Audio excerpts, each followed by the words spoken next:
सभी को नमस्ते। सभी जुड़ जाइए, क्लास स्टार्ट हुई अपनी।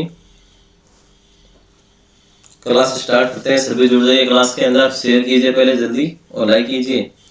क्लास स्टार्ट हो रही है अपनी, बहुत शानदार सेशन होने वाला है आज का, बहुत ही क्लासिक सेशन। तो स्टार्ट करते हैं। अनअकैडमी राजस्थान 360 में आपका स्वागत है। Crack RPSC with India largest learning platform Unacademy से आप किस प्रकार से जुड़ सकते हो? तो सिंपली आपको मोबाइल के प्ले स्टोर में जाके अनअकैडमी लर्निंग ऐप को इंस्टॉल करना है। उसके बाद आप अनअकैडमी से जुड़ जाते हो। मैं हूं विकास, जुड़ जाते हो। और सॉरी, मैं हूं विकास जेवलिया। मेरी एजुकेशन क्वालिफिकेशन है बीएससी बीएड एंड एमए। मैंने क्या क्या एग्जाम क्वालिफाई किए? तो TET 11-12, police exam sub inspector जो exam 2011, SSC FC 2012, police exam 13, mines exam 14-15, police exam 2015, railway exam 14-15, REET exam 2018, teacher exam 2018, teaching experience मेरा 5 ईयर का है। देखो, अनअकैडमी से जुड़ने के बाद आपको अनअकैडमी क्या क्या फीचर्स अवेलेबल करवाती है, तो उसके अंदर फर्स्ट फीचर्स की बात करें तो डेली लाइव क्लासेस का मौका मिलता है। आप इंडिया के टॉप एजुकेटर्स के साथ अपने डाउट क्लियर कर सकते हो। नंबर सेकंड बात करें तो test, live test and quizzes मिलते हैं जिससे आप अपनी परफॉर्मेंस चेक कर सकते हो।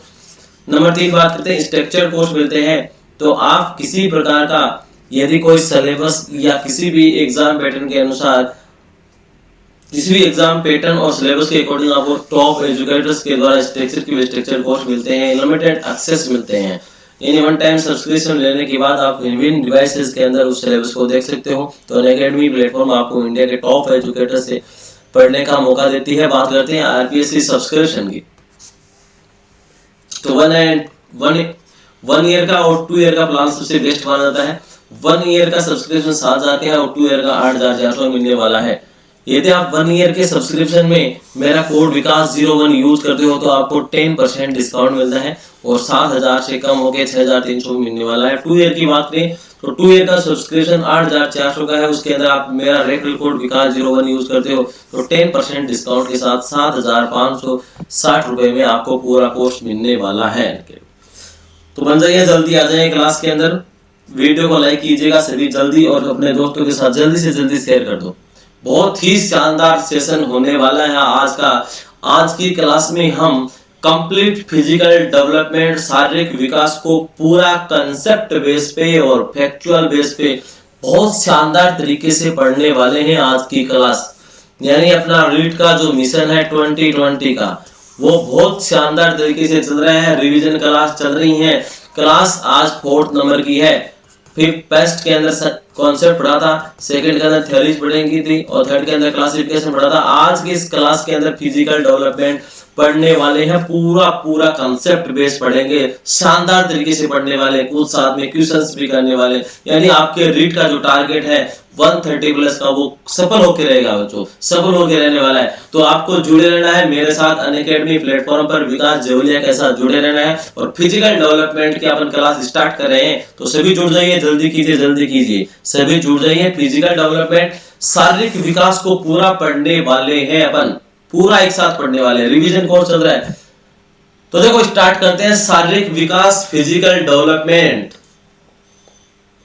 चलो बात करते हैं अभी फिजिकल डेवलपमेंट। एक बच्चे का, एक शिशु का फिजिकल डेवलपमेंट यानी शारीरिक विकास कब से और कहां से प्रारंभ होता है और किस प्रकार से चलता रहता है, ये पूरी बात आज के चैप्टर में, आज की क्लास में करने वाले हैं। तो देखो मैं आपको बता दूं जनरली कि मानव विकास का जो कंसेप्ट मैंने बताया था, उसके अंदर मैंने बताया था कर्म या ऑर्डर क्या रहता है, दर या कर्म या ऑर्डर क्या रहता है, समान रहता है और गति में भिन्नता हो सकती है, गति में भिन्नता हो सकती है। ये कंसेप्ट आपको याद रखना, दोबारा काम आने वाला आपके, ये कंसेप्ट आपको ध्यान में रखना है। अब बात करते हैं देखो शारीरिक विकास या फिजिकल डेवलपमेंट की, इसे पीडी भी बोला जाता है, शॉर्ट फॉर्म में पीडी, फिजिकल डेवलपमेंट, पीडी बोलेंगे बट ठीक है। अब देखो मानव विकास के बारे में बताया। मानव विकास गर्भावस्था से प्रारंभ होता है, गर्भावस्था से प्रारंभ होता है। इसलिए गर्भावस्था को विकास की अत्यंत महत्वपूर्ण अवस्था माना जाता है। विकास की अत्यंत महत्वपूर्ण अवस्था माना जाता है गर्भावस्था। विकास की अत्यंत महत्वपूर्ण अवस्था कौन सी है, गर्भावस्था। एग्जाम में क्वेश्चन आता है विकास प्रारंभ होता है गर्भावस्था से, शेष अवस्था से, बाल्यावस्था से, उत्तर बाल्यावस्था, तो आपका ऑप्शन क्या होगा? गर्भावस्था से। अब देखो गर्भावस्था की बात करें अपन, तो गर्भावस्था है वो गर्भावस्था टोटल माने तो 270 से 280 दिन का पीरियड होता है, 9 महीने का पीरियड होता है, ठीक है। और यहां से ही बच्चे का विकास प्रारंभ हो जाता है, ये बात आपको ध्यान रखनी है, पता है, ठीक है। इसे पूर्व प्रसूति काल भी कहा जाता है, पूर्व प्रसूति काल, प्री पेरेंटल पीरियड भी कहा जाता है, यानी प्रसव से पहले का काल पूर्व प्रसूति काल या गर्भावस्था 9 महीने का काल है, 270 से 280 दिन का काल है, जिसे पूर्व प्रसूति काल या प्री पेरेंटल पीरियड भी कहा जाता है। अब बात करते हैं, तो गर्भावस्था को 3 फेजेस के अंदर बांटा गया, अलग अलग 3 भागों में गर्भावस्था को बांटा गया, क्लासिफाइड किया। उसके अंदर देखो फर्स्ट बात करते हैं, फर्स्ट है पूर्व भ्रूणीय अवस्था या बीजावस्था बोलते हैं इसे, प्री एम्ब्रियोनिक स्टेज। बात करती है भ्रूण विकास काल, इसे बोलते हैं एम्ब्रियो डेवलपमेंट पीरियड या भ्रूणावस्था। देखो बीजावस्था, ये आगे भ्रूणावस्था, ये आगे गर्भावस्था या गर्भ शिशु या भ्रूण काल, गर्भ शिशु बोलते हैं, फ्रंटल पीरियड बोला जाता है। ये 3 इसके अंदर फेजेस के अंदर बांटा गया है। यानी गर्भावस्था को टोटल कितने भागों में बांटा गया? बीजावस्था, मोटे तौर पर देखें बीजावस्था, भ्रूणावस्था और गर्भस्थ शिशु अवस्था या गर्भावस्था, ठीक है। इन 3 फेजेस के अंदर गर्भावस्था कंप्लीट पूर्व प्रसूति काल या गर्भावस्था को डिवाइड किया गया है, बांटा गया है। अब देखो ये जो बीजावस्था होती है वो 2 वीक की टाइम है, भ्रूणावस्था होती है वो 2 वीक से लेके 2 महीने का काल है, ठीक है। और गर्भ शिशु काल ये होता है 2 महीने के बाद का जन्म तक का काल क्या कहलाता है? गर्भ शिशु अवस्था कहलाती है। तो ये मैंने आपको क्लासिफिकेशन वाले चैप्टर में भी अच्छे से बताया है, क्लासिफिकेशन जब पढ़ा था हमने उसके अंदर भी अपन इसके बारे में डिटेल से बातें की थी। तो देखो मैंने ये बताया है कि पूर्व भ्रूणीय अवस्था है, बीजावस्था गर्भ धारण से लेके 2 सप्ताह तक की होती है। फिर देखो जन्म से 2 सप्ताह से 2 मंथ और 2 मंथ के बाद, ठीक है। तो ये होगी 2 वीक की पूर्व बीजावस्था हुई। फिर भ्रूण विकास काल ये हो गया 2 सप्ताह तक ये हो गया। फिर 3 सप्ताह से 8 सप्ताह तक, 8 सप्ताह का मतलब 2 माह भी बोल सकते हो आप। देखो फिर आगे आता है गर्भस्थ भ्रूण काल या गर्भ शिशु पोर्टल पीरियड, ये 3 महीने से जन्म तक का काल कहलाता है, ठीक है। अब देखो भ्रूण विकास काल है, इसके अंदर अंगों का विकास मुख्य होता है, अंग विकास का मुख्य समय, शिशु का सर्वाधिक विकास इसके अंदर होता है, इसलिए इसे भ्रूण विकास काल कहा जाता है। और गर्भस्थ शिशु या भ्रूण काल पोर्टल पीरियड के अंदर ऊतकों व अंगों का परिपक्व शारीरिक वृद्धि होती है, यानी इसके अंदर सर्वाधिक विकास होता है इस अवस्था में, और यहाँ पर सर्वाधिक परिपक्वता आ जाती है। यहाँ पर सर्वाधिक विकास होता है और यहाँ पर सर्वाधिक परिपक्वता आ जाती है। तो इन 3 बातों का आप मोटे तौर पे ध्यान रखना है। पूर्व प्रसूति काल प्री पेरेंटल पीरियड को कितने भागों में बांटा गया? तो 3 भागों में बांटा गया, बीजावस्था या पूर्व भ्रूण अवस्था प्री एम्ब्रियोनिक स्टेज जो जन्म से लेकर 2 सप्ताह तक की होती है। उसके बाद भ्रूण विकास काल या एम्ब्रियो डेवलपमेंट पीरियड जो 3 वीक से लेके 8 वीक या 2 माह तक का काल होता है, जिसके अंदर अंग विकास का मुख्य समय, शिशु का सर्वाधिक विकास होता है। उसके बाद आता है भ्रूण काल या गर्भस्थ शिशु का टोटल पीरियड, ये 3 महीने से लेके जन्म तक का काल कहलाता है, जिसमें ऊतक व अंगों का परिपक्व और शारीरिक वृद्धि सर्वाधिक होती है। अब बात करते हैं अपन, देखो मानव में भ्रूणीय अवस्था का सारांश, summary of embryonic development stage in humans, यानी ह्यूमन के अंदर भ्रूण विकास का सारांश क्या है, भ्रूण विकास का क्रम क्या है, किस प्रकार से भ्रूण विकास चलता रहता है। तो आपको ये ध्यान रखना है, कुछ फैक्ट है। बात करते हैं 1 एक दिन, फर्स्ट दिन के अंदर क्या होता है? निषेचन की क्रिया होती है, फर्टिलाइजेशन की क्रिया होती है।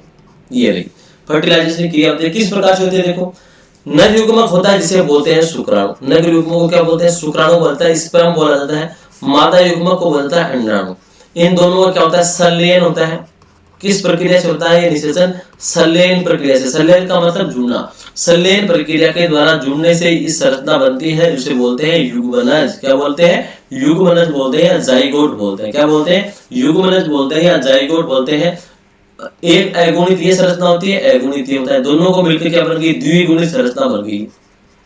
तो एग्जाम में क्वेश्चन आ सकता है जाइगोट किस प्रकार की संरचना होती है? अगुणित, द्विगुणित, एगुणित, ठीक है। तो ये कौन सी संरचना होती है? द्विगुणित संरचना होती है। फिर देखो ये जाइगोट है, ये अपने आप में एक कोशिका होती है। क्या होती है? एक कोशिका होती है संकुल सेल या संयुक्त सेल होती है। क्या होती है? संयुक्त कोशिका होती है। संयुक्त कोशिका होती है यानी वन सेल होते हैं, केवल एक कोशिका होती है। ये नहीं है कि शुक्राणु अलग है अंडाणु अलग है तो एक दो कोशिका होगी, नहीं। ये जाइगोट बन गया। जाइगोट अपने आप में एक सेल है, एक सेल है। और यहां से आगे क्या बनता है? एम्ब्रियो का निर्माण होता है। एम्ब्रियो के बाद में यहां से शिशु का निर्माण होता है। तो देखो ये इतनी अवस्था है, ये इतनी एक सेल निर्माण तक की अवस्था है, जाइगोट तक की अवस्था है। इसे बोलेंगे बीजावस्था या प्री एम्ब्रियोनिक पीरियड। बीजावस्था है प्री एम्ब्रियोनिक पीरियड कहा जाता है। ये देखो भ्रूण का विकास होगा, इसे बोलेंगे भ्रूणावस्था। ये शिशु का इसे गर्भस्थ शिशु अवस्था। ये पूरे गर्भ अवस्था का या पूर्व प्रसूति काल का मैंने आपको एक्सप्लेन कर दिया। यानी एक दिन का टाइम है, एक दिन के अंदर निषेचन की प्रक्रिया होती है, वो बता दी मैंने आपको। नेक्स्ट बात करते हैं नेक्स्ट बात करते हैं देखो 24 दिन और 28 दिन की बात होती है। बहुत इंपॉर्टेंट है 24 दिन और 28 दिन, बहुत ज्यादा इंपॉर्टेंट रहता है। देखो 24वें दिन में क्या होता है? अधर भाग में हृदय का निर्माण जारी होता है। यानी जो अधर भाग है उसके अंदर हार्ट का निर्माण होना शुरू होता है, हार्ट बनना शुरू होता है 24 दिन में। और उसके 4 दिन बाद में ही हृदय धड़कना प्रारंभ कर देता है। 4 दिन बाद में देखो हृदय का निर्माण होना स्टार्ट होता है। ठीक है, कब होता है स्टार्ट? 24 दिन में हो जाता है। 24 दिन में हो जाता है। फिर उसके 4 दिन बाद में 1 2 3 4 4 कक्ष होते हैं। 4 दिन बाद में धड़कना शुरू हो जाता है, मतलब हार्ट स्पंदन स्टार्ट होता है 28 दिन में। याद रह जाएगा। यानी हृदय अधर भाग में हृदय का निर्माण शुरू कब होता है? 24 डेज में होता है, 24 दिन में हो जाता है। उसके कितने दिन बाद में स्पंदन होता है? तो हृदय में कक्ष कितने होते हैं? 4 होते हैं। तो 1 2 3 4 4 जोड़ दो। 28 दिन के बाद हृदय धड़कना या प्रारंभ करना, स्पंदन करना शुरू कर देता है। या एग्जाम में यहाँ पर ये भी क्वेश्चन आ सकता है, 4 वीक भी हो सकते हैं, 4 वीक भी आ सकता है। ठीक है, नेक्स्ट बात आती है 7 सप्ताह। 7 सप्ताह के अंदर जबड़े, अंगुलियां और बाह्य कान, बाह्य कर्ण दृष्टिगोचर होने लगते हैं, दिखाई देने लगते हैं। अंगुलियां, जबड़े और बाह्य कर्ण ये 7 सप्ताह के अंदर दिखाई देने लग जाते हैं। ओके, 7 सप्ताह के अंदर जबड़े, अंगुलियां और बाह्य कर्ण दृष्टिगोचर हो जाते हैं। ये आपको ध्यान रखना थोड़ा सा। ठीक है, फिर बात करते हैं 8 सप्ताह की। 8 सप्ताह की एक फैक्ट आपको याद रखना, 5 वीक के अंदर मस्तिष्क का विकास भी शुरू हो जाता है। 5 वीक के अंदर, 5वें वीक के अंदर मस्तिष्क का विकास, ब्रेन डेवलपमेंट, ब्रेन का विकास शुरू हो जाता है। ये बात भी आपको ध्यान रखनी है। और 7वें वीक के अंदर आपको पता है जबड़ा, अंगुलियां और कर्ण दृष्टि, बाह्य कर्ण दृष्टिगोचर होने लगता है। और 5वें वीक के अंदर ब्रेन का डेवलपमेंट शुरू हो जाता है, ब्रेन का विकास शुरू हो जाता है। 8वें वीक की बात करते हैं। 8वें वीक में क्या क्या होता है? बहुत इंपॉर्टेंट है 8वां वीक। 8वें वीक में अंगुलियां और पंजे स्पष्ट होने लगते हैं। ठीक है, देखो 7वें वीक में मैंने बताया था जबड़े, अंगुलियां और बाह्य कर्ण दृष्टिगोचर होने लगते हैं। 7वें वीक की बात है। और 8वें वीक में क्या होता है? अंगुलियां व पंजे स्पष्ट हो जाते हैं। अंगुलियां ये दृष्टिगोचर हो रही थी, यहाँ पर केवल दिखाई दे रही थी 7वें वीक में। और 8वें वीक में ये स्पष्ट हो जाते हैं। अंगुलियां व पंजे क्या हो जाते हैं? स्पष्ट हो जाते हैं। लगभग सभी अंग निर्मित होकर विकसित होने लग जाते हैं 8वें वीक में। क्यों? 8वें वीक के अंदर कौन सी अवस्था आ गई? भ्रूणावस्था आ गई। 8वें वीक में कौन सा पीरियड है? भ्रूणावस्था, बीजावस्था 0 से 2 और 2 वीक से 2 माह का पीरियड कौन सा होता है? भ्रूणावस्था होता है। तो ये मानो अब ये भ्रूणावस्था है, तो भ्रूणावस्था में अंगों का शुरुआती विकास होता है। तो ये कौन सी आ गई? भ्रूणावस्था आ गई। 8वें सप्ताह के अंत तक भ्रूण एक छोटे मनुष्य का आकार ले लेता है, जिसे फोटस या गर्भ कहते हैं। मतलब 8वें सप्ताह के बाद क्या हो जाती है? स्टार्ट गर्भस्थ शिशु काल स्टार्ट हो जाता है। गर्भस्थ शिशु काल स्टार्ट हो जाता है। तो 8वें सप्ताह के अंत तक भ्रूण एक छोटे मनुष्य या गर्भ का रूप ले लेता है, जिसे गर्भ या फोटस कहा जाता है। ये हमने सब कुछ देख लिया है। ठीक है, यानी 8वें सप्ताह की बात समझ आ गई। अंगुलियां और पंजे स्पष्ट होने लगते हैं, लगभग सभी अंग होकर विकसित हो जाते हैं। और 8वें सप्ताह के अंत तक भ्रूण एक छोटे मनुष्य का आकार ले लेता है, जिसे हम क्या बोलते हैं? फोटस या गर्भ बोला जाता है। नेक्स्ट बात करते हैं 5 महीने में, 5 वीक की बात करने में। अब बात कर रहा हूं 5 महीने में। 5 महीने में अस्थि मज्जा में रक्त निर्माण शुरू होता है। अस्थि मज्जा में, बोन मैरो में रक्त निर्माण शुरू। अभी 5 वाले 2 फैक्ट आपको ध्यान रखना इंपॉर्टेंट है दोनों। 5 वीक में ब्रेन का निर्माण स्टार्ट होता है और 5 महीने में अस्थि मज्जा में, बोन मैरो में रक्त ब्लड निर्माण शुरू हो जाता है। 2 बात याद रखनी है आपको। 5वें वीक में ब्रेन डेवलपमेंट स्टार्ट होता है और 5वें महीने में अस्थि मज्जा में रक्त का निर्माण शुरू हो जाता है। बात करते हैं 9वें महीने की। प्लेसेंटा या अपरा का आकार अधिकतम हो जाता है। अंगुलियों पर नाखून आ जाते हैं, अंगुलियों पर नाखून आ जाते हैं, क्योंकि गर्भ का या शिशु का पूर्ण परिपक्व इस अवस्था के अंदर इस महीने में हो जाता है। और प्लेसेंटा का आकार अधिकतम हो जाता है। प्लेसेंटा क्या होती है? प्लेसेंटा को बोलता है अपरा या प्लेसेंटा। ये क्या करती है? शिशु प्लस माँ को आपस में जोड़ने का कार्य कौन करती है? अपरा नामक स्ट्रक्चर करती है, जो शिशु के नाभि के द्वारा जुड़ी रहती है। स्ट्रक्चर नली के रूप में स्ट्रक्चर होती है, जहां से इसके द्वारा माँ जो भी पोषण लेती है, बच्चे को पोषण मिलता है। एनवायरनमेंट के द्वारा सांस वगैरह लेने की सभी जो एक्टिविटी चलती रहती है वो अपरा या प्लेसेंटा के द्वारा चलती रहती है। इसका आकार अधिकतम हो जाता है और 9 महीने के बाद शिशु जन्म ले लेता है, जिसे प्रसव की क्रिया कहा जाता है। ये मानव में भ्रूण अवस्था का पूरा कंप्लीट मैंने आपको समरी बताई है। बहुत ही शानदार कंसेप्ट आपका तैयार हुआ होगा, बहुत ही क्लासिक कंसेप्ट तैयार हुआ आपका। तो देखा आप बात करते हैं नेक्स्ट।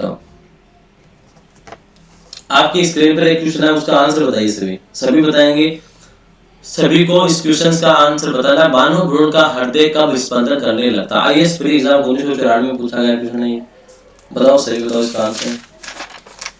सभी को बताना है बच्चों, सभी को बताना है इसका आंसर। चलो बताइए जल्दी। A B C D E कौन सा ऑप्शन होगा? मैंने बताया था 24 दिन के अंदर हार्ट का निर्माण स्टार्ट होता है, ठीक है। और 24 कितने कक्ष होते हैं? 4 होते हैं, 1 2 3 4, तो 4 जोड़ दो इसमें। 28वें दिन इसके अंदर क्या होता है? स्पंदन या धड़कन प्रारंभ होती है। तो 28 दिन का मतलब कितने वीक हो गया? 4 वीक। तो अपने परिवर्तन के प्रथम सप्ताह, द्वितीय सप्ताह, चतुर्थ सप्ताह। ऑप्शन हो गया सी करेक्ट आपका। ऑप्शन आपका सी आपका बिल्कुल करेक्ट हो गया। नेक्स्ट बात करते हैं शारीरिक विकास के पहलू। शारीरिक विकास को समझने के लिए हमें कौन कौन से पहलुओं पर बात करनी है,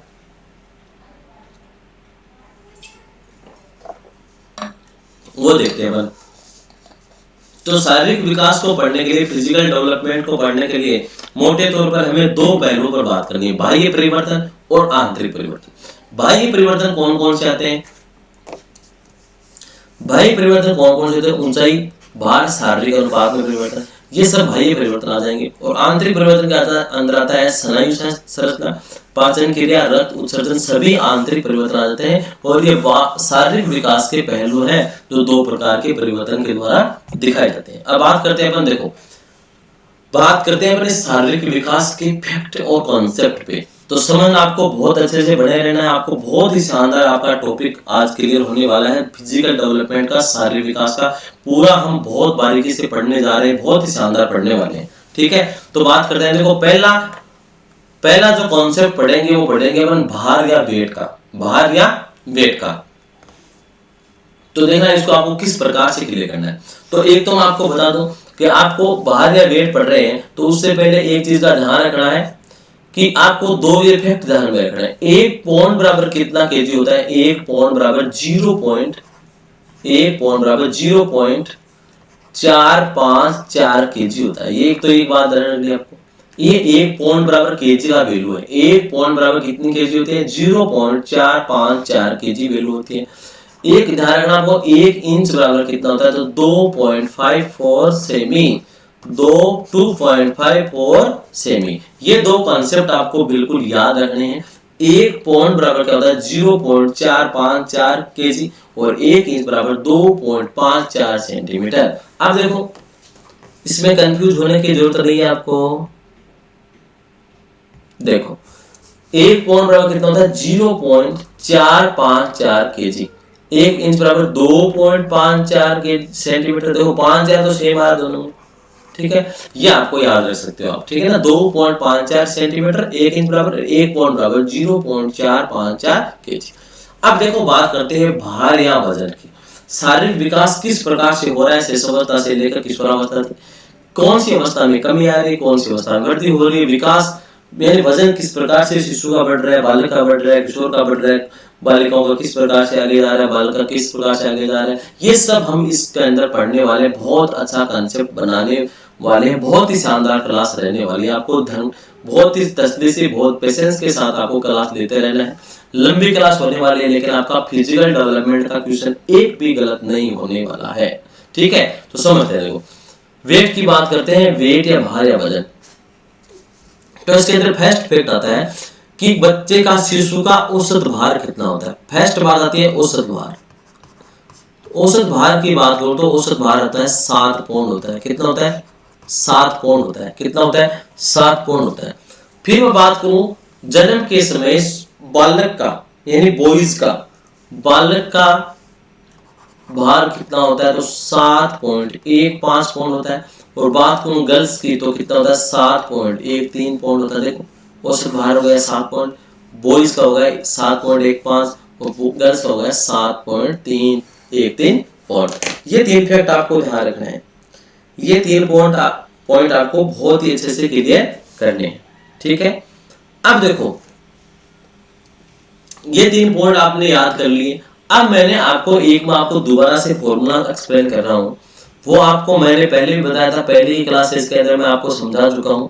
एक फॉर्मूला चलेगा अपने डेवलपमेंट का 2:1, डेवलपमेंट विकास बराबर मैंने एक फॉर्मूला निकाला है 2:1, और ये फॉर्मूला आपके डेवलपमेंट के चैप्टर के अंदर पूरे के अंदर चलने वाला है। 2:2 फॉर्मूला जब मैं बोलूं तो आपको समझ आना क्या है। 2 का मतलब शिशुअवस्था है। ठीक है, सॉरी 2 का मतलब 2 बार ऊपर की तरफ, और सेकंड 2 का मतलब है 2 बार नीचे की तरफ, और ये 1 का मतलब है 1 बार ऊपर की तरफ, यानी 2 बार ऊपर, ये 2 है तो इसका मतलब 2 बार पहले ऊपर की तरफ चलेगा, फिर दोबारा इसका मतलब फिर 2 बार नीचे की तरफ आया, फिर 1 है तो इसका मतलब फिर वापस ऊपर 1 की तरफ चला गया। ये आपको ये कंटिन्यूअस प्रोसेस चलानी है। ये बॉयज की बात है, और गर्ल्स के अंदर इसका बिल्कुल उल्टा कर देना आपको। ये ऊपर तो ये नीचे, ये नीचे, ये ऊपर, ये नीचे, ये ऊपर। ये आपको पूरा कॉन्सेप्ट मैं पहले ही बता चुका हूं और अभी दोबारा से रिपीट कर रहा हूं, तो इसको आपको बहुत ही अच्छे से ध्यान रखना है। अब मैं बता दूं इसके अंदर आपको ये फर्स्ट 6 अवस्था का केवल एक ही पार्ट बनाना है। ये पूर्व वाली अवस्था होगी, ये उत्तर वाली अवस्था होगी, ये पूर्व किशोरावस्था होगी, ये उत्तर किशोरावस्था होगी। ये बालक और बालिकाओं में शारीरिक विकास के पहलू का क्रम है। इस प्रकार से विकास चलता रहता है, यानी विकास के भिन्नता होती है। मैंने सिद्धांत के अंदर पढ़ा चुका हूं इस चीज को। अब देखना आपको, अब समझना आपका कंसेप्ट किस प्रकार से तैयार होने वाला, बहुत ही शानदार कंसेप्ट बनने वाला आपका। ठीक है, अब देखते हैं अपन, तो बात करते हैं। देखो अपन, मैं बता रहा हूँ शेष अवस्था के अंदर, देखो यहाँ पर शेष अवस्था की बात हुई। शेष अवस्था के अंदर बताओ आगे कौन है, ये बॉयज है, ये गर्ल्स है। कौन आगे? बॉयज आगे, गर्ल्स पीछे। पूर्व वाली अवस्था के अंदर बताओ कौन आगे, बॉयज आगे, गर्ल्स पीछे। ठीक है, उत्तर शेष अवस्था के अंदर, उत्तर वाली अवस्था में कौन आगे, बॉयज पीछे, गर्ल्स आगे। इसके अंदर पूर्व किशोरावस्था में बॉयज पीछे, गर्ल्स आगे, और उत्तर किशोरावस्था में बॉयज आगे, गर्ल्स पीछे। ये कंसेप्ट यहाँ पर तैयार हुआ है। यही कंसेप्ट आपको वेट के ऊपर लगाना है। ठीक है, देखो यही कंसेप्ट लग रहा है। देखो यहाँ पर देखो शेष अवस्था के अंदर बॉयज आगे, यहाँ पर देखो शेष अवस्था है। जन्म के समय शेष अवस्था होगी, बॉयज आगे है, गर्ल्स पीछे। क्लियर हुआ या नहीं बताइए? जल्दी बताइए, कमेंट बॉक्स के अंदर सभी लिख के बताएंगे कि ये आपके कंसेप्ट तैयार हुआ या नहीं। बात करते हैं पूर्व वाली अवस्था की। पूर्व वाली अवस्था की बात करते हैं, पूर्व वाली अवस्था ये रही। बताओ बॉयज आगे है तो बॉयज यहाँ पर देखो वृद्धि कर रहा है, और पूर्व वाली अवस्था में गर्ल्स पीछे। उत्तर वाली अवस्था की बात करें तो देखो गर्ल्स आगे होगी तो गर्ल्स आगे होगी, बॉयज पीछे है। पूर्व किशोरावस्था के अंदर बात करें तो पूर्व किशोरावस्था के अंदर देखो गर्ल्स आगे है तो गर्ल्स आगे, बॉयज पीछे है। उत्तर किशोरावस्था की बात करें तो देखो बॉयज आगे हो गए, बॉयज आगे हो गए। यहाँ पर उत्तर किशोरावस्था में 25 पाउंड तक ज्यादा वजन हो जाता है गर्ल्स से बॉयज के अंदर। 2:2 फॉर्मूला सभी के समझ में आया या नहीं, ये बताइए, जल्दी लिख के बताएंगे, जल्दी फास्ट। 2:1 फॉर्मूला समझ में आया या नहीं? पूरे डेवलपमेंट पे चलने वाला है, चाहे फिजिकल डेवलपमेंट हो, मेंटल डेवलपमेंट हो, कॉग्निटिव डेवलपमेंट हो, कोई भी हो, सभी पे चलने वाला। आपको ध्यान में रखना, मैंने ये फॉर्मूला डेवलप किया है अपने आप। 2:1 सीडीपी चैप्टर का कंप्लीट एक्सप्लेन कर देगा 2 to 1 फॉर्मूला। समझ में आई बात आपके? अब बात करते हैं, देखो यहां से क्वेश्चन किस प्रकार से पूछा जाता है एग्जाम के अंदर। तो देखो मैंने बताया है कि आपको ये 3 फैक्ट ध्यान रखने। औसत भार कितना होता है? 7 पौंड होता है। बॉयज के अंदर होता है 7.15 पौंड और गर्ल्स के अंदर होता है 7.13 पौंड। ठीक है, अब क्वेश्चन आता है। क्वेश्चन क्या आता है? एक नवजात शिशु में नवजात शिशु में औसत भार होता है। ये ऑप्शन आएगा 7 kg, बी ऑप्शन आएगा 3.178 kg, सी ऑप्शन आएगा 5 kg और डी ऑप्शन आएगा 7.15 kg। जल्दी आंसर बताइए, सभी बताएंगे इसका आंसर। सभी को इसका आंसर बताना है। ए बी सी डी में से कौन सा आंसर सही होगा? जल्दी बताइए, सभी बताएंगे इसका आंसर। इसका आंसर क्या होगा? ए ऑप्शन होगा, बी होगा, सी होगा, डी होगा। जल्दी बताइए। तो आपको मिल जाएगा ए ऑप्शन के अंदर 7। तो आप आगे नहीं देखने वाले। क्या यूनिट दे रखा है? केजी दे रहा है, केजी दे रहा। आपको मैंने बताया था 7 पौंड होता है, तो इस पौंड को आपको केजी के अंदर कन्वर्ट करना है। क्या करना है? पौंड को आपको केजी के अंदर क्या करना है? कन्वर्ट करना है, केजी के अंदर बदलना है। तो बदलने के लिए आप क्या करोगे? 7 पौंड को, 1 पौंड बराबर कितना होता है? 0.454 केजी होता है। तो 7 पौंड को इसको मल्टीप्लाई कर दो, तो आंसर आने वाले हैं 3.178 केजी। तो ऑप्शन आपका बी करेक्ट हो जाएगा। लेकिन आप ए करके आओगे तो प्रश्न आपका बिल्कुल गलत हो जाएगा, -1 चला जाएगा। तो इस बात को आपको ध्यान रखना है कि क्वेश्चन के अंदर यूनिट क्या दे रखी है। आपके दिमाग में रहेगा 7 7 7 7.15 7.13 7 7.15 7.13। अरे इसके अंदर आगे आप यूनिट पे ध्यान रखना। पौंड के अंदर आप याद कर रहे हो, पौंड के अंदर। लेकिन अगला पूछ रहा है केजी में, तो केजी में पूछ रहा है तो आपको जो आंसर है उसको मल्टीप्लाई कर दो ना। आप 0.454 केजी से मल्टीप्लाई कर दो, आंसर आ जाएंगे। ठीक है, ज्यादा फिर याद नहीं रखना, आपको कंसेप्ट तैयार करना है। ठीक है, ये बात समझ में आई। अब नेक्स्ट बात करते हैं। देखो नेक्स्ट बात करते हैं। देखो उत्तर बाल्यावस्था में लड़कियों का वजन ज्यादा रहता है। मैंने बात की थी 2 to 1 के द्वारा, 2 to 1 के द्वारा बात की थी। ये बॉयज ये गर्ल्स हो गए। किसकी बात कर रहा है? उत्तर बाल्यावस्था में। तो इसे समझता है पूर्व बाल्यावस्था, उत्तर बाल्यावस्था, ये उत्तर बाल्यावस्था रही है। तो बॉयज का ज्यादा है, नहीं सॉरी कम है, और गर्ल्स का क्या रहेगा? ज्यादा। तो बॉयज पीछे रहते हैं गर्ल्स की तुलना में। तो ये कंडीशन आ रही। ओके, फिर आता है बालक का वजन प्रथम सप्ताह में घटता है, उसके बाद बढ़ता रहता है। देखो प्रथम सप्ताह में जैसे ही बालक नए इन्वायरमेंट के साथ जुड़ता है, नए इन्वायरमेंट में आता है, तो उसका वजन धीरे धीरे क्या होता है? पहले सप्ताह घटता है, क्योंकि नए इन्वायरमेंट के साथ आता है तो उसको एडजस्ट होने में टाइम लगता है, इन्वायरमेंट के साथ ढलने में टाइम लगता है। तो पहले वीक के अंदर वजन घटेगा। ठीक है, पहले वीक के अंदर वजन घटेगा और 2 सप्ताह के बाद बढ़ना स्टार्ट कर देगा। दूसरे सप्ताह में वजन बढ़ना स्टार्ट हो जाएगा। 6 वीक तक लगभग दुगुना हो जाएगा, जन्म के तुलना में लगभग दुगुना हो जाएगा। यानी यहाँ तक वजन, औसत वजन कितना था? 7 पौंड था जन्म पर, और 6 सप्ताह में कितना हो जाएगा? लगभग 14 पौंड वजन हो जाएगा। तो आपको पूरे 6 वीक के अंदर एक शिशु का औसत वजन कितना होता है? तो 14 पौंड होता है। बात पूरे 1 वर्ष के अंदर कितना होता है? तो नवजात शिशु से लगभग 3 गुना हो जाता है, तो 21 पौंड वजन हो जाता है। ये बात आपको ध्यान रखनी है, याद रखना, आपको रटना नहीं है चीजों को। तो देखो पहले वीक के अंदर घटता है, दूसरे वीक से बढ़ना स्टार्ट होता है, 6 वीक के अंदर दुगुना हो जाता है, और 1 वर्ष के अंदर तिगुना हो जाता है। 1 वर्ष के अंदर तिगुना वजन हो जाता है। मान लो लगभग 1 वर्ष के अंदर बच्चे के अंदर 21 पौंड वजन हो जाता है। अब क्वेश्चन आ जाए 1 वर्ष के बच्चे में। देखो ऐसे क्वेश्चन आते हैं आपको, आप क्या करते हो? चीजों को रट लेते हो, समझते नहीं हो, कंसेप्ट तैयार नहीं करते हो, तब दिक्कत आती है। देखो क्वेश्चन क्या आ जाएगा? 1 वर्ष के बालक में, 1 वर्ष के शिशु में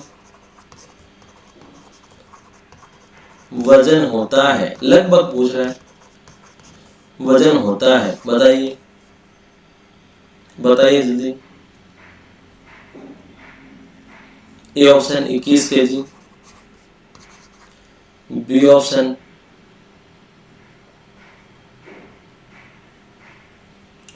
बी ऑप्शन बताइए।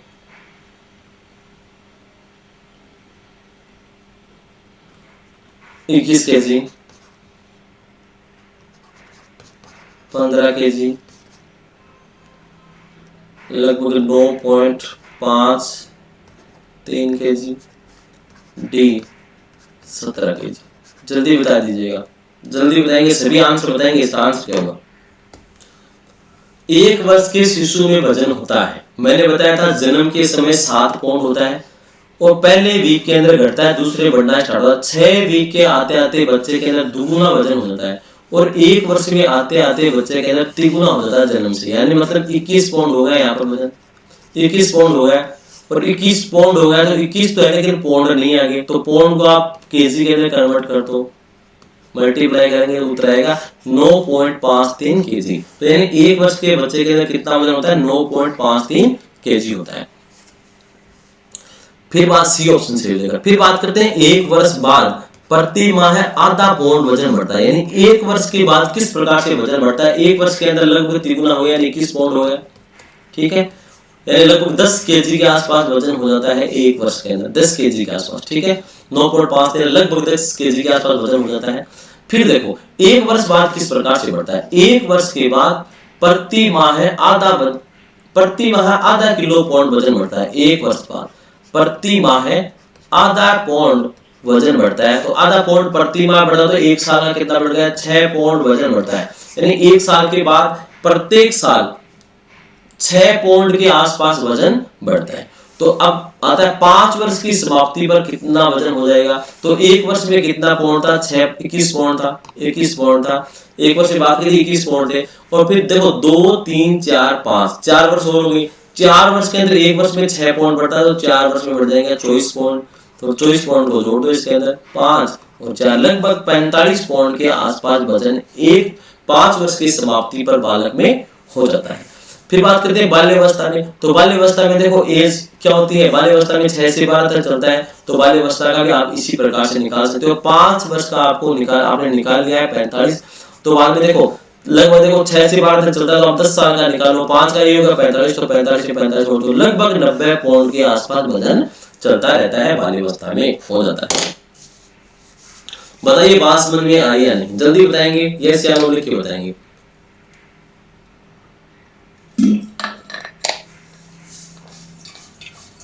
ये पूरा वजन का कंसेप्ट था, ध्यान रखना आपको कि पाउंड में पूछ रहा है, केजी में पूछ रहा है, इस प्रकार से क्वेश्चन को आप पुटअप करना है। नेक्स्ट बात करते हैं हाइट की। हाइट की बात करते हैं देखो हाइट के अंदर भी वही आपको 2 फैक्ट ध्यान में रखने हैं। मैंने बताया था हाइट बराबर कितना होता है, 1 इंच, 1 इंच बराबर कितना होता है, 2.54 सेमी होता है। ये बात आपको ध्यान रखनी है। तो देखो एक नवजात शिशु की औसत लंबाई होती है, वो होते हैं 17 से 21 इंच। कितनी होती है, 17 से 21 इंच औसत लंबाई होती है, औसत एवरेज होती है 17 से 21 इंच। यदि आपसे पूछा जाए एक नवजात शिशु की आदर्श लंबाई कितनी होती है, आदर्श लंबाई कितनी होती है, तो 19.5 इंच एक आदर्श लंबाई मानी जाती है। एक नवजात शिशु की आदर्श लंबाई कितनी मानी जाती है, तो 19.5 इंच एक आदर्श लंबाई मानी जाती है। ये बात आपको ध्यान रखनी है। यानी औसत लंबाई पूछ ले या आदर्श लंबाई पूछ ले तो 19.5 के आसपास एक औसत लंबाई मानी जाती है। औसत कितनी होगी, 19.5 इंच। बात करते हैं बॉयज के अंदर, बॉयज के अंदर कितनी होती है, तो 20.5 इंच होती है। और बात करते हैं गर्ल्स की, तो कितनी होती है, 20.3 इंच होती है।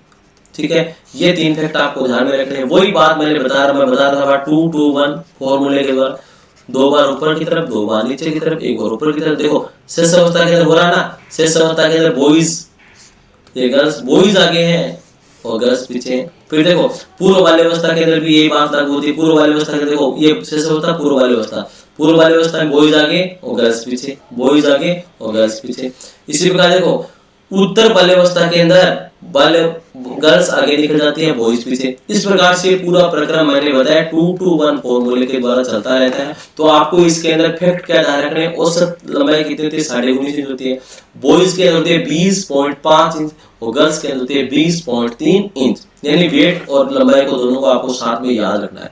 19.5 इंच औसत 20.5 बॉयज और 20.3 गर्ल्स। ये होगी हाइट। और वेट की बात है तो वेट बताइए, वेट कितना होता है? औसत वेट होता है 7 पॉइंट। बॉयज के अंदर होता है 7.15 और इसके अंदर होता है 7.13। ये आपके पूरे हाइट और वेट के कंसेप्ट है, फैक्ट है, ये आपको ध्यान रखना है, इसके अलावा ज्यादा नहीं रखना आपको, ठीक है। और एक याद रखना आपको, एक पॉइंट बराबर कितना होता है? 0.454 kg, यानी पॉइंट में पूछा है, केजी में पूछा, तो आपको कन्वर्ट करके लिखना है। एक आपको याद रखना है, 1 इंच बराबर होता है 2.54 सेंटीमीटर। यदि आपको मैंने इंच में बताया 19.5 इंच होता है एक नवजात शिशु की हाइट। यदि आपको इंच में पूरे तो इसको मल्टीप्लाई कर देना है 2.54 सेंटीमीटर से, तो आपका आंसर बिल्कुल आ जाएगा सही। तो ये बात मैंने बताई आपको हाइट से संबंधित, और 2 to 1 फॉर्मूले के द्वारा आप पता कर सकते हो कि बॉयज के अंदर बॉयज आगे हैं या गर्ल्स आगे हैं। देखो अब यहां पर देखते हैं, वही 2 to 1 फॉर्मूला लग रहा है। देखो 2 to 1 फॉर्मूले में 2 बार ऊपर की तरफ और 2 बार नीचे की तरफ और 1 बार फिर ऊपर की तरफ, ये बॉयज हो गया और ये गर्ल्स, इसका विपरीत हो जाएगा पूरा, ठीक है। ये पूरा विपरीत प्रक्रम हो गया, ठीक है। अब देखना आप पहली बात क्या है, पूर्व बाल्यावस्था में ये शेष अवस्था होती है और ये पूर्व बाल्यावस्था, ये उत्तर बाल्यावस्था, ये पूर्व किशोरावस्था, ये उत्तर किशोरावस्था। पूर्व बाल्यावस्था की बात करा तो ये नहीं, पूर्व बाल्यावस्था में बॉयज गर्ल्स से लंबाई में ज्यादा वृद्धि करते हैं। देखो कर रहे हैं क्या, ये बॉयज है ये गर्ल्स है, तो बॉयज आगे बिल्कुल कर रहे हैं। परंतु उत्तर बाल्यावस्था में गर्ल्स बॉयज पीछे छोड़ देती हैं। उत्तर बाल्यावस्था में गर्ल्स देखो आगे निकल रही हैं, बॉयज पीछे रह रहे हैं, बिल्कुल सही बात है।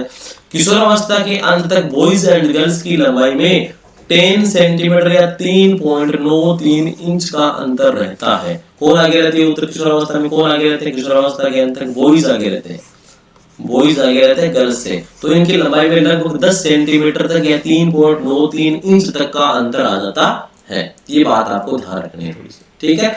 समझ में आई बात? जल्दी से कमेंट बॉक्स के अंदर लिखिए, बताइए अपनी फिजिकल डेवलपमेंट की क्लास कैसी लग रही है आपको, समझ में आ रही है या नहीं। जल्दी से लाइक कीजिए वीडियो को और जल्दी से जल्दी अपने दोस्तों के साथ शेयर करो, पहले जल्दी शेयर करो। बहुत अच्छा सेशन चल रहा है आज का, फिजिकल डेवलपमेंट की क्लास बहुत ही क्लासिक होने वाली है, बहुत ही शानदार कंसेप्ट आपके तैयार हो रहे हैं, बहुत ही शानदार। जल्दी ये लिख के बताइए समझ में आ रही है नहीं।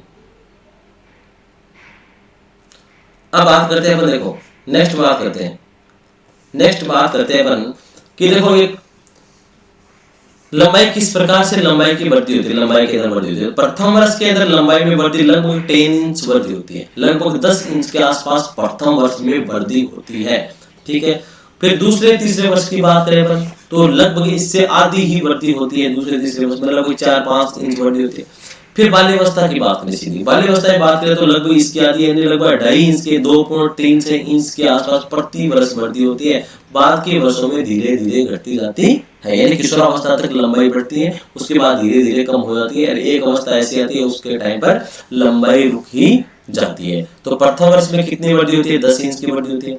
दूसरे और तीसरे वर्ष में लगभग इसकी आधी मतलब 4 से 5 इंच वृद्धि होती है प्रति वर्ष, ठीक है। फिर बाल्यावस्था की बात कर लेते हैं। बाल्यावस्था में लगभग 2.36 इंच प्रति वर्ष लंबाई में वृद्धि होती है, फिर धीरे धीरे घटती जाती है। ये आपको कंसेप्ट ध्यान रखना है। पहले वर्ष में 10 इंच होती है, तो पहले वर्ष में 10 इंच होती है तो नवजात शिशु की कितनी हाइट होती है? नवजात शिशु की मैंने औसत ऊंचाई बताई थी, लंबाई बताई थी 9.5 इंच। और एक वर्ष के समाप्ति तक, प्रथम नवजात शिशु की पहले वर्ष की समाप्ति तक कितनी हाइट हो जाती है? तो 10 जोड़ दो, 29.5 इंच के आसपास हाइट होती है। पूछ ले सेंटीमीटर में तो 2.54 सेंटीमीटर से इसको मल्टीप्लाई कर दो। आपसे बोले एक नवजात शिशु की हाइट 3 वर्ष के अंदर कितनी रहती है? 3 वर्ष के अंदर कितनी होती है? 3 वर्ष के अंदर तो 3 वर्ष के अंदर कितनी होती है? 2 वर्ष के आगे, 1 वर्ष के आगे आपकी 29.5 इंच होती है। फिर 3 वर्ष की पूछ आपको तो 2 और 3, 2 वर्ष की और होगी तो अगले 2 और 3 वर्ष में लगभग आपको 4 या 5 इंच वृद्धि होगी प्रति वर्ष। तो दूसरे वर्ष और तीसरे वर्ष लगभग मानो 5-5 इंच मानो तो 10 इंच और होगी, तो 10 इंच और जोड़ दो इसके अंदर तो लगभग 39.5 इंच, मतलब 40 इंच के आसपास, मतलब 40 इंच के आसपास बच्चे की लंबाई में वृद्धि होगी, 40 इंच के आसपास, ठीक है। अब आपसे पूरे 40 इंच को आप सेंटीमीटर में बताइए, तो लगभग 101 सेंटीमीटर, लगभग 101.6 सेंटीमीटर हाइट बच्चे की 2 से 3 वर्ष के अंदर हो जाती है। फिर बात करते हैं बाल्यावस्था की। यदि आपसे पूछा जाए क्वेश्चन बाल्यावस्था के अंत तक एक बच्चे की हाइट कितनी होती है, बाल्यावस्था तक अंत तक एक बच्चे की हाइट कितनी होती है बताइए, कैसे बताना आपको। तो देखो आपको पता है औसत हाइट कितनी होती है बच्चे की, 19.5 इंच होती है, ठीक है। फिर मैं बता रहा हूं आपको, एक वर्ष के अंदर 10 इंच बढ़ती है तो 10 जोड़ दो, ये एक वर्ष की आ जाएगी। फिर 2-3 वर्ष, 3 वर्ष की निकालो आप, 3 वर्ष के अंदर कितनी आ जाएगी, दूसरे और तीसरे वर्ष में, दूसरे और तीसरे दोनों वर्षों के अंदर 5-5 की वृद्धि होगी, 5-5 इंच की, 10 इंच की होगी, ठीक है। फिर बात पूछ रहा आपको बाल्यावस्था की, तो यहाँ तक ये होगी 39.5 इंच होगी, लगभग मानो आप 40 इंच के आसपास आपकी हाइट, बच्चे की हाइट होगी 2-3 वर्ष की समाप्ति तक। बाल्यावस्था के समाप्ति तक पूछ रहा है, तो बाल्यावस्था समाप्त होती है आपकी 12 वर्ष पर, ठीक है। 3 वर्ष तक की बात होगी। अब बात करते हैं 4, 5, 6, 7, 8, 9, 10, 11, 12, 9 वर्ष हो रहे यहाँ तक पूछ रहे, तो 9 वर्ष में कितनी और हाइट बढ़ जाएगी, तो बाल्यावस्था में प्रति वर्ष 2.36 इंच प्रति वर्ष हाइट बढ़ती है, तो 9 वर्ष में कितनी बढ़ जाएगी, 9 वर्ष में कितनी बढ़ जाएगी, 2.36 प्रति वर्ष बढ़ती है, तो 9 वर्ष में कितनी बढ़ जाएगी, तो 9 वर्ष में बढ़ जाएगी लगभग 21.24 इंच, 21.24 इंच हाइट बढ़ जाएगी। और 3 वर्ष की थी ये 40, तो इसको जोड़ दो आपस में, तो कितनी होगी, 4, 6, 1, 6, 61.64, लगभग 61.64 इंच हाइट लगभग हो जाती है। ये कंसेप्ट आपके समझ में आया होगा अच्छे से। ऐसा क्वेश्चन एग्जाम के अंदर पूछा जा सकता है, तो आपको बिल्कुल बारीकी के कंसेप्ट है वो मैंने बताया, वो आपको दिमाग में रखने। प्रथम वर्ष में 10 इंच बढ़ती है, दूसरे और तीसरे वर्ष में 4 से 5 इंच बढ़ती होती है, बाल्यावस्था में 2.36 इंच प्रति वर्ष बढ़ती होती है। ये लंबाई की बात थी। वजन की बात मैंने बताई थी, फर्स्ट वीक के अंदर क्या होता है, घटता है, सेकेंड वीक में बढ़ना स्टार्ट होता है, और 6 वीक के अंदर, कौन से वीक के अंदर, 6 वीक नहीं, 6 मंथ है, 6 मंथ थे वो, 6 मंथ के अंदर दुगुना हो जाता है, और 1 ईयर के अंदर, एक वर्ष में तिगुना हो जाता है। और फिर एक वर्ष बाद, एक वर्ष में तिगुना होता है, एक वर्ष बाद प्रति वर्ष हाफ पौंड वजन बढ़ता है, यानी प्रति वर्ष लगभग प्रति माह है, हाफ पौंड मतलब एक वर्ष के अंदर 6 पौंड वजन बढ़ता है एक वर्ष के बाद। तो ये वजन का कंसेप्ट था और ये लंबाई का कंसेप्ट था। बहुत ही शानदार तरीके से मैंने आपको एक्सप्लेन किया है। यानी लंबाई किस प्रकार से बढ़ती है बच्चे की, तो प्रथम वर्ष में 10 इंच के आसपास बढ़ती होती है, दूसरे और तीसरे वर्ष में 4 से 5 इंच बढ़ती होती है, बाल्यावस्था में 2.36 इंच प्रति वर्ष बढ़ती होती है, बाद के वर्ष में धीरे धीरे घटती है। वजन पहले वीक के अंदर घटता है, दूसरे वीक के अंदर बढ़ना स्टार्ट हो जाता है। 6 वीक का बच्चा 6 माह का बच्चा होता है तो उसके अंदर लगभग दुगुना वजन हो जाता है जन्म के बाद से, एक वर्ष में तिगुना हो जाता है, और एक वर्ष के बाद प्रति माह आधा केजी, आधा पौंड वजन बढ़ता है, मतलब एक वर्ष में 6 पौंड के आसपास वजन बढ़ता है। ये प्रक्रिया चलती रहती है। तो ये वजन और लंबाई का बहुत ही अच्छे से मैंने आपको कॉन्सेप्ट तैयार करवाया आपका। देखो बाल्यावस्था में सबसे कम वृद्धि होती है, पूरा 2:1 फॉर्मूले से आप याद कर सकते हो। बालकों की लंबाई 18 से 21 वर्ष तक बढ़ती है, ठीक है, और बालिकाएं 16 वर्ष तक बढ़ती है। देखो ये इसके अंदर दिखा रखा है, मैंने बताया था आपको 2:1 फॉर्मूला, ठीक है। इन बालकों की लंबाई 18 से 21 वर्ष और बालिकाएं की लंबाई 16 वर्ष तक। बालिकाएं देखो पूर्व किशोरावस्था के अंदर क्या आती है, परिपक्वता आ जाती है, पूर्व किशोरावस्था तक की लंबाई बढ़ती है, 16 वर्ष तक लंबाई बढ़ती है, और किशोर बालकों के अंदर 18 से 21 वर्ष तक भी लंबाई बढ़ती रहती है। फिर देखो बात आती है, एस एम गार्ड महोदय ने क्या कहा, एस एम गार्ड नामक महोदय थे, उन्होंने क्या बताया कि जो बालक जितना मोटा होता है उसकी लंबाई भी उतनी ही ज्यादा होती है। एस एम गार्ड महोदय ने क्या बताया, जो बालक जितना मोटा होता है उसकी लंबाई भी उसी अनुपात में बढ़ती रहती है। मोटापा बढ़ेगा तो लंबाई बढ़ेगी, मोटापा कम होगा तो लंबाई भी कम होती है। ये एस एम गार्ड का कथन है, एस एम गार्ड ने ऐसी बात बताई थी। बात करते हैं बालक और बालिकाओं के शारीरिक विकास की लंबाई वजन के संदर्भ में, तो मैंने बताया 2:1 फॉर्मूला का पूरा एक कंसेप्ट है। आई बात समझ में? अब देखो नेक्स्ट बात करते हैं सिर व मस्तिष्क की, हेड एंड ब्रेन। सिर व मस्तिष्क की बात करते हैं। सिर व मस्तिष्क के अंदर हम क्या क्या पढ़ने वाले हैं, देखो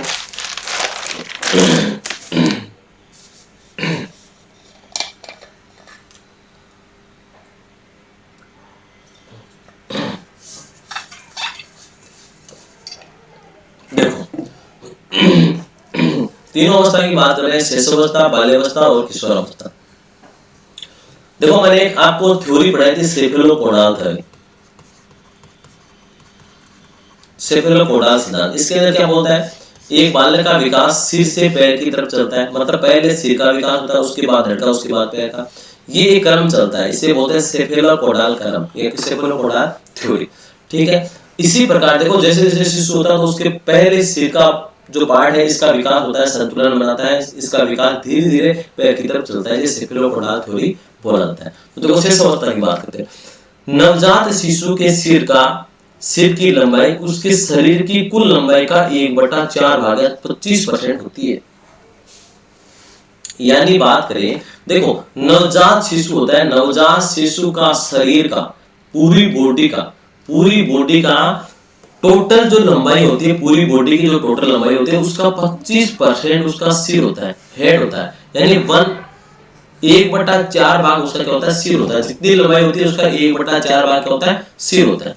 और बात करें बाल्यावस्था को छोड़ दो, किशोरावस्था की बात करें तो ये धीरे धीरे घट के 1/8वां भाग रह जाता है। यानी किशोरावस्था में आते आते सिर का आकार क्या हो जाता है, बाल्यावस्था में थोड़ा कम हो गया, और बाल्यावस्था से आते आते किशोरावस्था में ये 1/8वां भाग रहता है, मतलब 12.5% इसका हिस्सा रह जाता है। शिशुअवस्था का लगभग आधा रह जाता है, 1/8वां भाग रह जाता है टोटल लंबाई का। ये आपको दो बात ध्यान रखनी है। लेकिन नवजात शिशु के सिर की लंबाई उसके शरीर की कुल लंबाई का कितना भाग रह जाता है, 1/4 भाग या 25% रह जाता है। और किशोरावस्था में 1/8 भाग या इसका आधा 12.5% रह जाता है। ये दो बात आपको ध्यान रखनी है, ठीक है। शेष अवस्था में ब्रेन का डेवलपमेंट 90% होता है, बाल्यावस्था में 95% और किशोरावस्था में पूर्ण परिपक्व होता है, 100% हो जाता है। बात करते हैं मस्तिष्क के ब्रेन की वेट की, इंपॉर्टेंट है। देखो शेष अवस्था में वेट होता है 350 ग्राम, बाल्यावस्था में 1260 ग्राम और किशोरावस्था में होता है 1350 ग्राम। देखो ये केजी में पूछा जा सकता है, ये वेट आपका ग्राम में दिया हुआ है, केजी में पूछा जा सकता है, तो आपको 1000 का डिवाइड कर देना, 1000 से डिवाइड कर देना, केजी में आ जाएगा।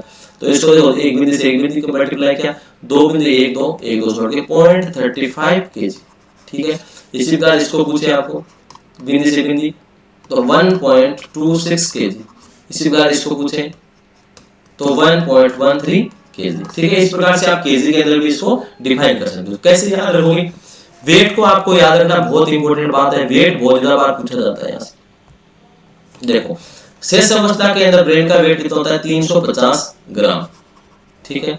फिर आती है बाल्यावस्था, फिर आती है किशोरावस्था। तो देखो बाल्यावस्था के बाद किशोरावस्था की, तो एक अवस्था छोड़ के तो ऐसी कैसी संख्या ले, तो 350 ग्राम। एक अवस्था बीच में बाल्यावस्था रहेगी, तो बाल्यावस्था को छोड़ के यानी एक अवस्था को लांग के किशोरावस्था आ रही है, तो यहाँ पर एक अवस्था को छोड़ के आ रही है, तो एक लिख दो, 1350 ग्राम इसका होता है, किशोरावस्था होता है। और ये होगा शेष अवस्था का। और बारह किसका रहेगा, बाल्यावस्था का। तो बाल्यावस्था के दो के बीच की प्रोसेस होगी 1260, 350 1260 350 1350। ये हो गया ब्रेन की बात होगी, ब्रेन के वेट की बात होगी। और आपको मैंने बताया है शिशु का भाग कितना परसेंट होता है, 1/4, शेष अवस्था में 25% और किशोरावस्था में 1/8 भाग या 12.5% रहता है।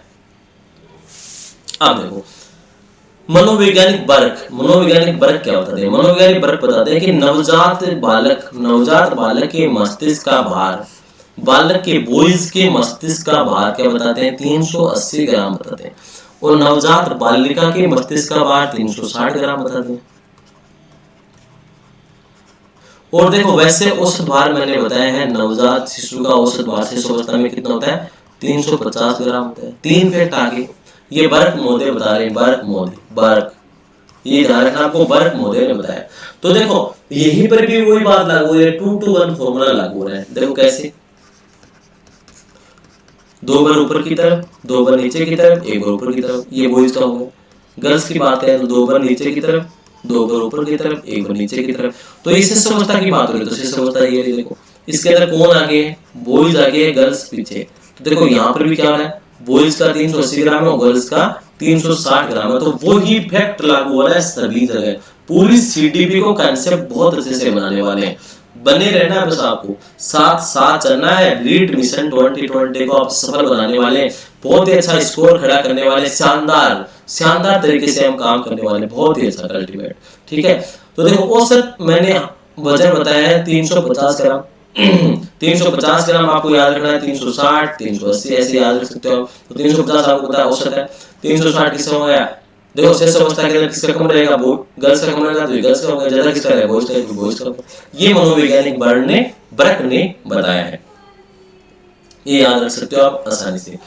फिर आते हैं 3 वर्ष की अवस्था में शिशु मस्तिष्क व शरीर व मस्तिष्क में संतुलन स्थापित कर लेता है, बैलेंस का बनाना स्टार्ट करता है। तो 3 वर्ष के अंदर शिशु शरीर व मस्तिष्क में संतुलन स्थापित कर लेता है, बैलेंस बना लेता है, बैलेंस बनाना स्टार्ट कर देता है 3 वर्ष के अंदर। कितने वर्ष में बैलेंस बनाना स्टार्ट करता है, 3 वर्ष के अंदर। ये बात आपको थोड़ी सी ध्यान रखनी है। 15 से 16 वर्ष की आयु तक सिर व मस्तिष्क ऊपरी आदर्श स्थिति प्राप्त कर लेता है, यानी 15 से 16 वर्ष के अंदर अपनी आदर्श स्थिति के अंदर मस्तिष्क और शिशु का ब्रेन है वो डेवलप हो जाता है, 15 से 16 वर्ष के अंदर हो जाता है। फिर बात मैंने बता दी, गर्भावस्था में मस्तिष्क का विकास 5वें वीक के अंदर स्टार्ट होता है और 5वें महीने के अंदर रक्त का निर्माण अस्थि मज्जा में शुरू होता है, वो बात मैंने आपको बता दी थी पहले। अब नेक्स्ट बात आती है, देखो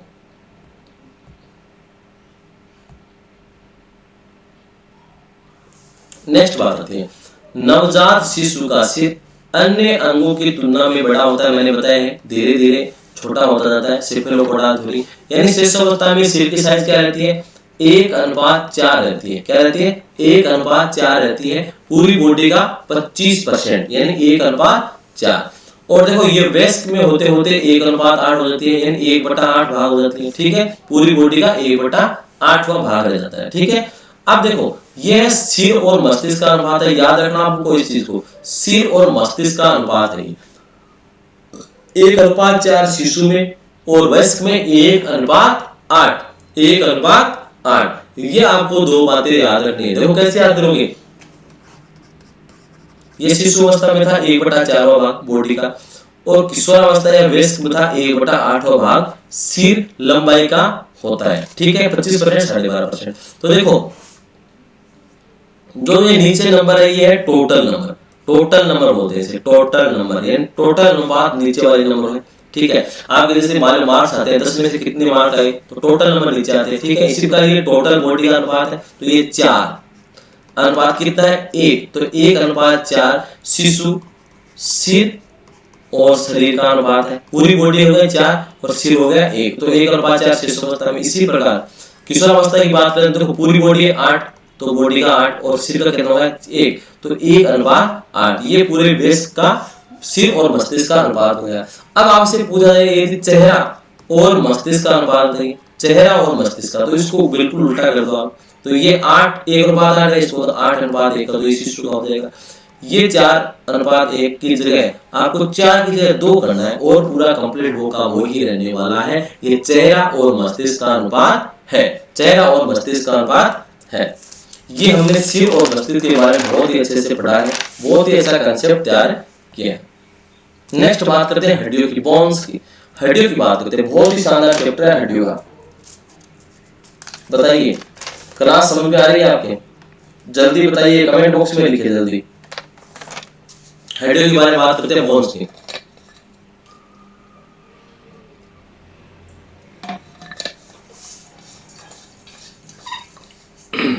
हाँ, नवजात शिशु में हड्डियों की संख्या कुल होती है 270। नवजात शिशु में कितनी होती है 270 होती है शिशु में। शिशु जन्म लेता है उस टाइम हड्डियों की संख्या कितनी होती है 270 होती है।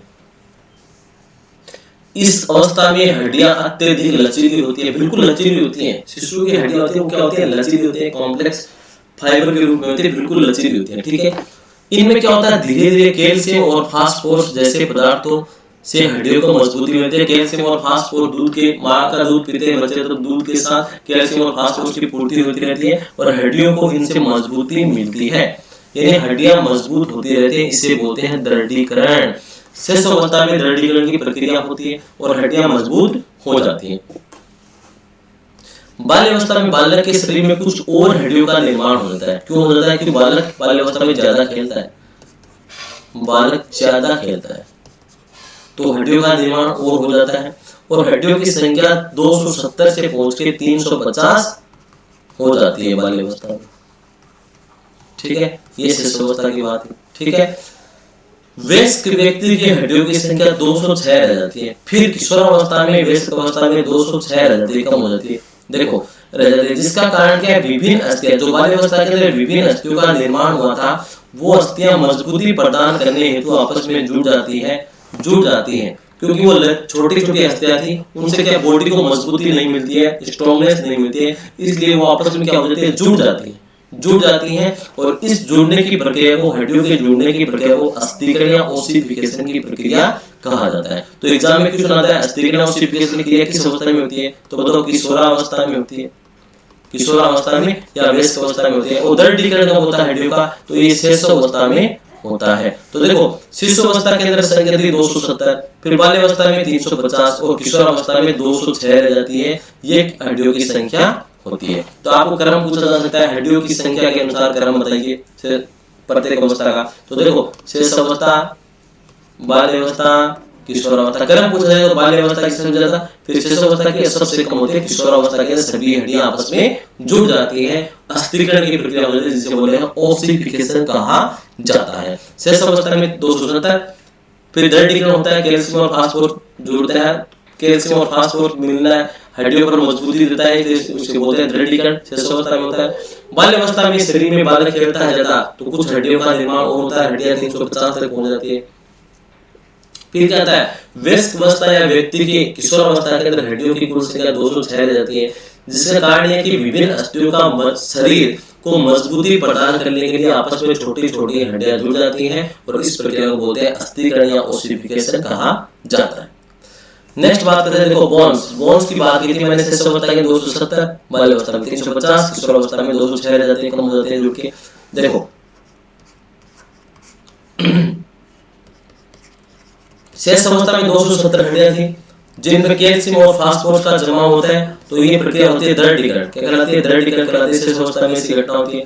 फिर देखो बाल्यावस्था में 350 हड्डियां हो जाती है, फिर किशोरावस्था के अंदर ये हड्डियां आपस में जुड़ के क्या कर लेते हैं? हड्डियों को मजबूती प्रदान करने के लिए आपस में क्या करते हैं? जुड़ के 350 से जुड़कर आपस में जुड़कर 206 तक रह जाती है, इसे बोलते हैं अस्थिकरण या ओसिफिकेशन। ये बाल्यावस्था के अंत की और किशोरावस्था के प्रारंभ की घटना होती है, अस्थिकरण की घटना। क्योंकि बाल्यावस्था की जो हड्डियां थी वो सभी जुड़ जाती है, ये माना वयस्क अवस्था या किशोरावस्था के अंदर ये घटना होती है अस्थिकरण की। समझ में आ गई बात? दृढ़ीकरण के अंदर हड्डियां मजबूत होती है और अस्थिकरण के अंदर हड्डियां जुड़ती हैं, दो बात, ये दोनों बात आपको अच्छे से ध्यान रखनी है। दृढ़ीकरण शेष अवस्था में होता है, अस्थिकरण किशोरावस्था में होता है। शेष अवस्था में 270, बाल्यावस्था में 350, किशोरावस्था में 206 हड्डियों की संख्या होती है। अब बात करते हैं शरीर के विभिन्न हिस्सों की हड्डियां। शरीर के विभिन्न हिस्सों की हड्डियां कौन कौन सी होती है, कितनी संख्या होती है, क्या है, सब कुछ देखने वाले बहुत ही अल्टीमेट क्लास रनिंग चल रही है। देखो पहली बात करते हैं शरीर की सबसे लंबी हड्डी कौन सी होती है। तो शरीर की सबसे लंबी हड्डी होती है फीमर, जांघ की हड्डी होती है। जांघ की हड्डी का नाम होता है फीमर, जो शरीर की सबसे लंबी हड्डी होती है। फिर बात करते हैं शरीर की सबसे छोटी हड्डी कौन सी होती है। तो कान में होती है, स्टेपीज बोलते हैं। कान की हड्डी का नाम होता है स्टेपीज, जो सबसे छोटी हड्डी होती है, स्टेपीज कहा जाता है। फिर बात आती है शरीर की सबसे मजबूत हड्डी कौन सी होती है। तो उसे बोलते हैं मैंडिबल, जबड़े के अंदर होती है, उसे बोलते हैं मैंडिबल, सबसे मजबूत हड्डी होती है। सबसे लंबी होती है फीमर, जंघा के अंदर होती है फीमर, ठीक होती है। सबसे छोटी होती है कर्ण के अंदर होती है, कान के अंदर होती है, इसका नाम होता है स्टेपीज। और सबसे मजबूत हड्डी होती है मैंडिबल, जो जबड़े में पाई जाती है। ये तीन बात आपको ध्यान रखनी है, हड्डियों से संबंधित अदर फैक्ट है।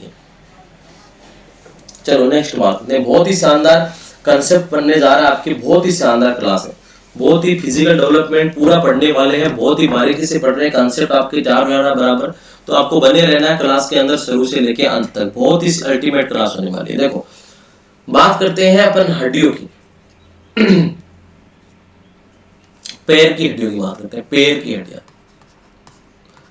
पैरों की हड्डियां पूरा पढ़ने वाले हैं, पढ़ने को छोड़ते नहीं है, किसी को पूरा कंप्लीट कर लेंगे, फिजिकल डेवलपमेंट पूरा करने वाले शानदार तरीके से। देखो पैर की हड्डियों की बात करें टोटल कितनी होती है, संख्या वगैरह सब कुछ देखने वाले अपन। ठीक है, तो देखो पहले बात करते हैं कुल्ले की हड्डी से घुटने की बीच की अस्थि का नाम क्या है। देखो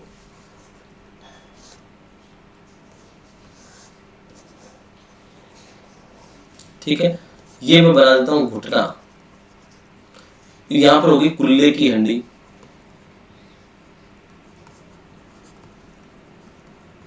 ठीक है, ये हो गया घुटना। फिर हम घुटने से यहां तक ये पार्ट होता है टखना होता है, टखना होता है, और फिर बाद में यहाँ पर ये क्या होता है, पंजा होता है। ये पैर की एक स्ट्रक्चर होती है। ठीक है, अब देखो इसको आपको समझना है अच्छे से, बहुत ही अच्छे से आपको समझना है। मैं थोड़ा सा कलर चेंज कर लेता हूँ आपको एक्सप्लेन करने के लिए। चलो मैं कलर चेंज कर लेता हूँ, ये लो। ठीक है, अब देखो यहाँ पर ये हो गया घुटना, ठीक है, ये यहाँ पर हो गया टखना, और ये है कुल्ले की अस्थि। अब देखो कुल्ले की हड्डी, ये कुल्ले की हड्डी होगी, कुल्ले की हड्डी से लेके घुटने तक की हड्डी का नाम होता है फीमर। ये क्या है, फीमर। इसकी संख्या होती है 1, जो शरीर की सबसे लंबी हड्डी होती है। समझ में आ गई बात। फिर आती है घुटने से लेके टखने के बीच की अस्थि, यानी घुटने से लेके यहां से लेके यहां तक की टखने के बीच की अस्थियां होती हैं 2। एक तो होती है घुटने में, जिसे बोलते हैं पटेला। घुटने में कौन सी हड्डी होती है, एक होती है जिसका नाम होता है पटेला, एक होती है, और 2 होती हैं घुटने से लेके टखने तक, 2 हैं ये, जिसे बोलते हैं टीबिया फिबुला। क्या बोलते हैं, टीबिया फिबुला, 2 अस्थियां होती हैं। ठीक है, समझ में आ रही बात। इसका नाम होता है टीबिया फिबुला, 2 अस्थियां होती हैं, बहुत ही सिंपल है। फिर बाद में आती है टखने की अस्थियां। ये देखो टखना आ गया, टखने की अस्थियों को बोलते हैं, इंग्लिश में नाम याद रखना, वो बहुत सिंपल रहेगा, टार्सल्स। क्या बोलते हैं, टार्सल्स, और ये होती है संख्या में 7। क्या होती है, 7। इसके बाद देखो तलवा आता है।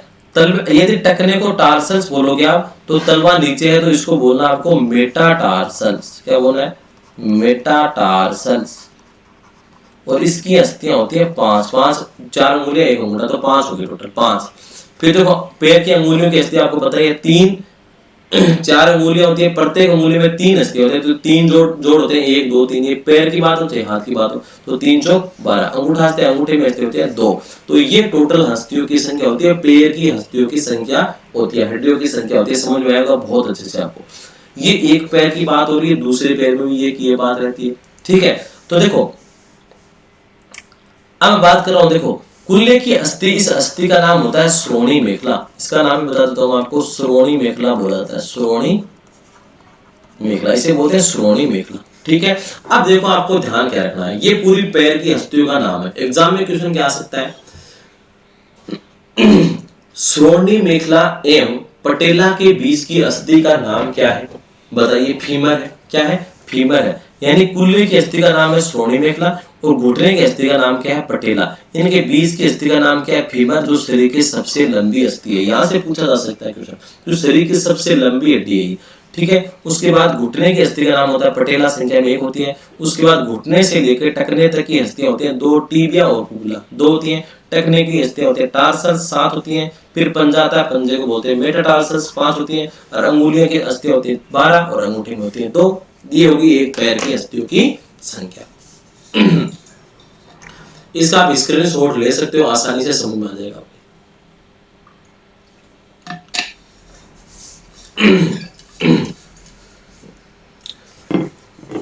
बात करते हैं, देखो कंधे की अस्थि का नाम होता है अंश मेखला। कंधे की अस्थि का नाम क्या होता है, अंश मेखला।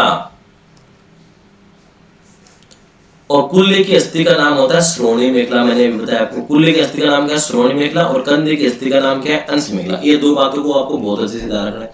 कंधे की अस्थि का नाम होता है अंश मेखला, और कुल्ले की अस्थि का नाम होता है श्रोणी मेखला। ठीक है, अंश मेखला में श्रोणी मेखला क्रमशः, अंश मेखला हाथों को और श्रोणी मेखला पैर की हस्तियों को आपस में जोड़ती है। अंश मेखला किसको, हाथों को। अंश मेखला कंधे की अस्थि का नाम है, तो हाथों की अस्थि को जोड़ती है। और श्रोणी मेखला पैर की, कुल्ले की अस्थि का नाम है, तो पैर की हस्तियों को आपस में जोड़ती है। ये दोनों हमारे कंकाल तंत्र का ही आधार है। तो इसका आप स्क्रीनशॉट ले सकते हो, आपके समझ में आसानी से आने वाला है सब कुछ। बात करते हैं हाथ की अस्थियां। हाथ की अस्थियां तो देखो अंश मेखला से स्टार्ट करता हूं मैं। ये कंधा है, कंधे की अस्थि का नाम होता है अंश मेखला। कंधे से लेके देखो, ठीक है, कंधे से लेके यहां तक का पार्ट ये क्या होगा, कोहनी, और कोहनी से लेके ये देखो क्या होगा, कलाई, और ये हो गया पंजा। ये हाथ की स्ट्रक्चर है, पंजा हो गया। अब देखो इसको मैं बता देता हूँ आपको, कलर चेंज करके पूरा अच्छे से एक्सप्लेन कर देता हूँ आपको। देखो ये कोहनी होगी और ये कंधा होगा। कंधे की अस्थि का नाम मैंने बताया अंश मेखला। तो कोहनी से लेके कंधे तक की अस्थि, कोहनी से लेके कंधे तक की अस्थि को नाम बोलते हैं हुमरस। क्या नाम है इसका, हुमरस। और इसकी संख्या कितनी होती है, एक होती है। कितनी होती है, एक होती है। कंधे की अस्थि का नाम क्या होता है मैंने, अंश मेखला। यानी कंधे से लेके कोहनी तक की अस्थि, ये अस्थि होती है, यहाँ से लेके यहाँ तक, इसका नाम है हुमरस, एक होती है संख्या में।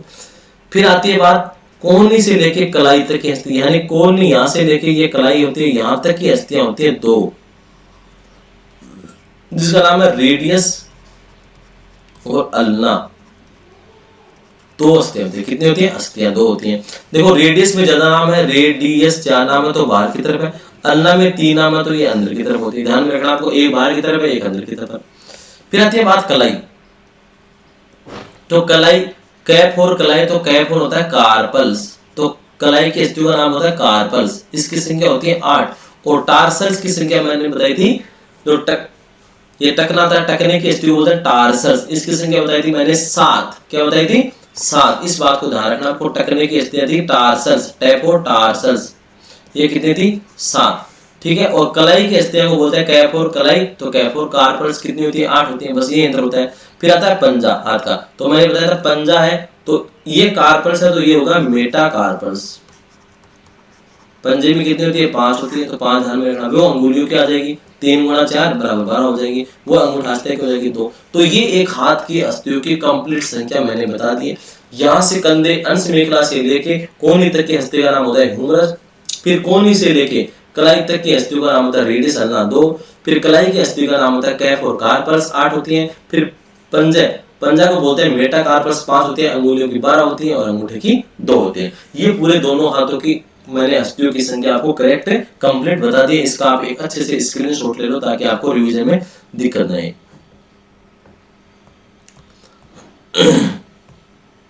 देखो अब बात करते हैं टीथ की, दांतों की बात करते हैं। देखो लगभग 6 माह में टीथ, लगभग 6 माह के शिशु के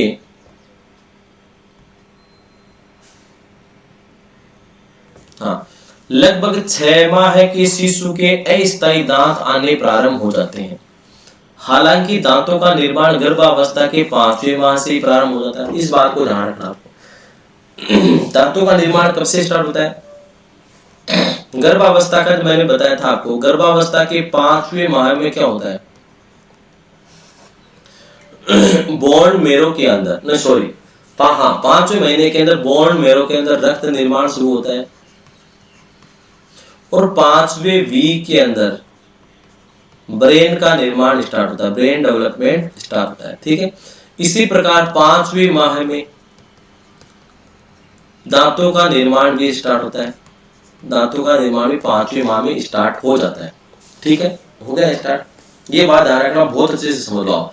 बहुत ही अच्छा कॉन्सेप्ट है टीथ का। 5वें माह में दांतों का निर्माण शुरू हो गया। ठीक है। फिर ये आपको बाहर कब दिखाई देते हैं? मुंह के मसोड़ों से बाहर कब निकलते हैं?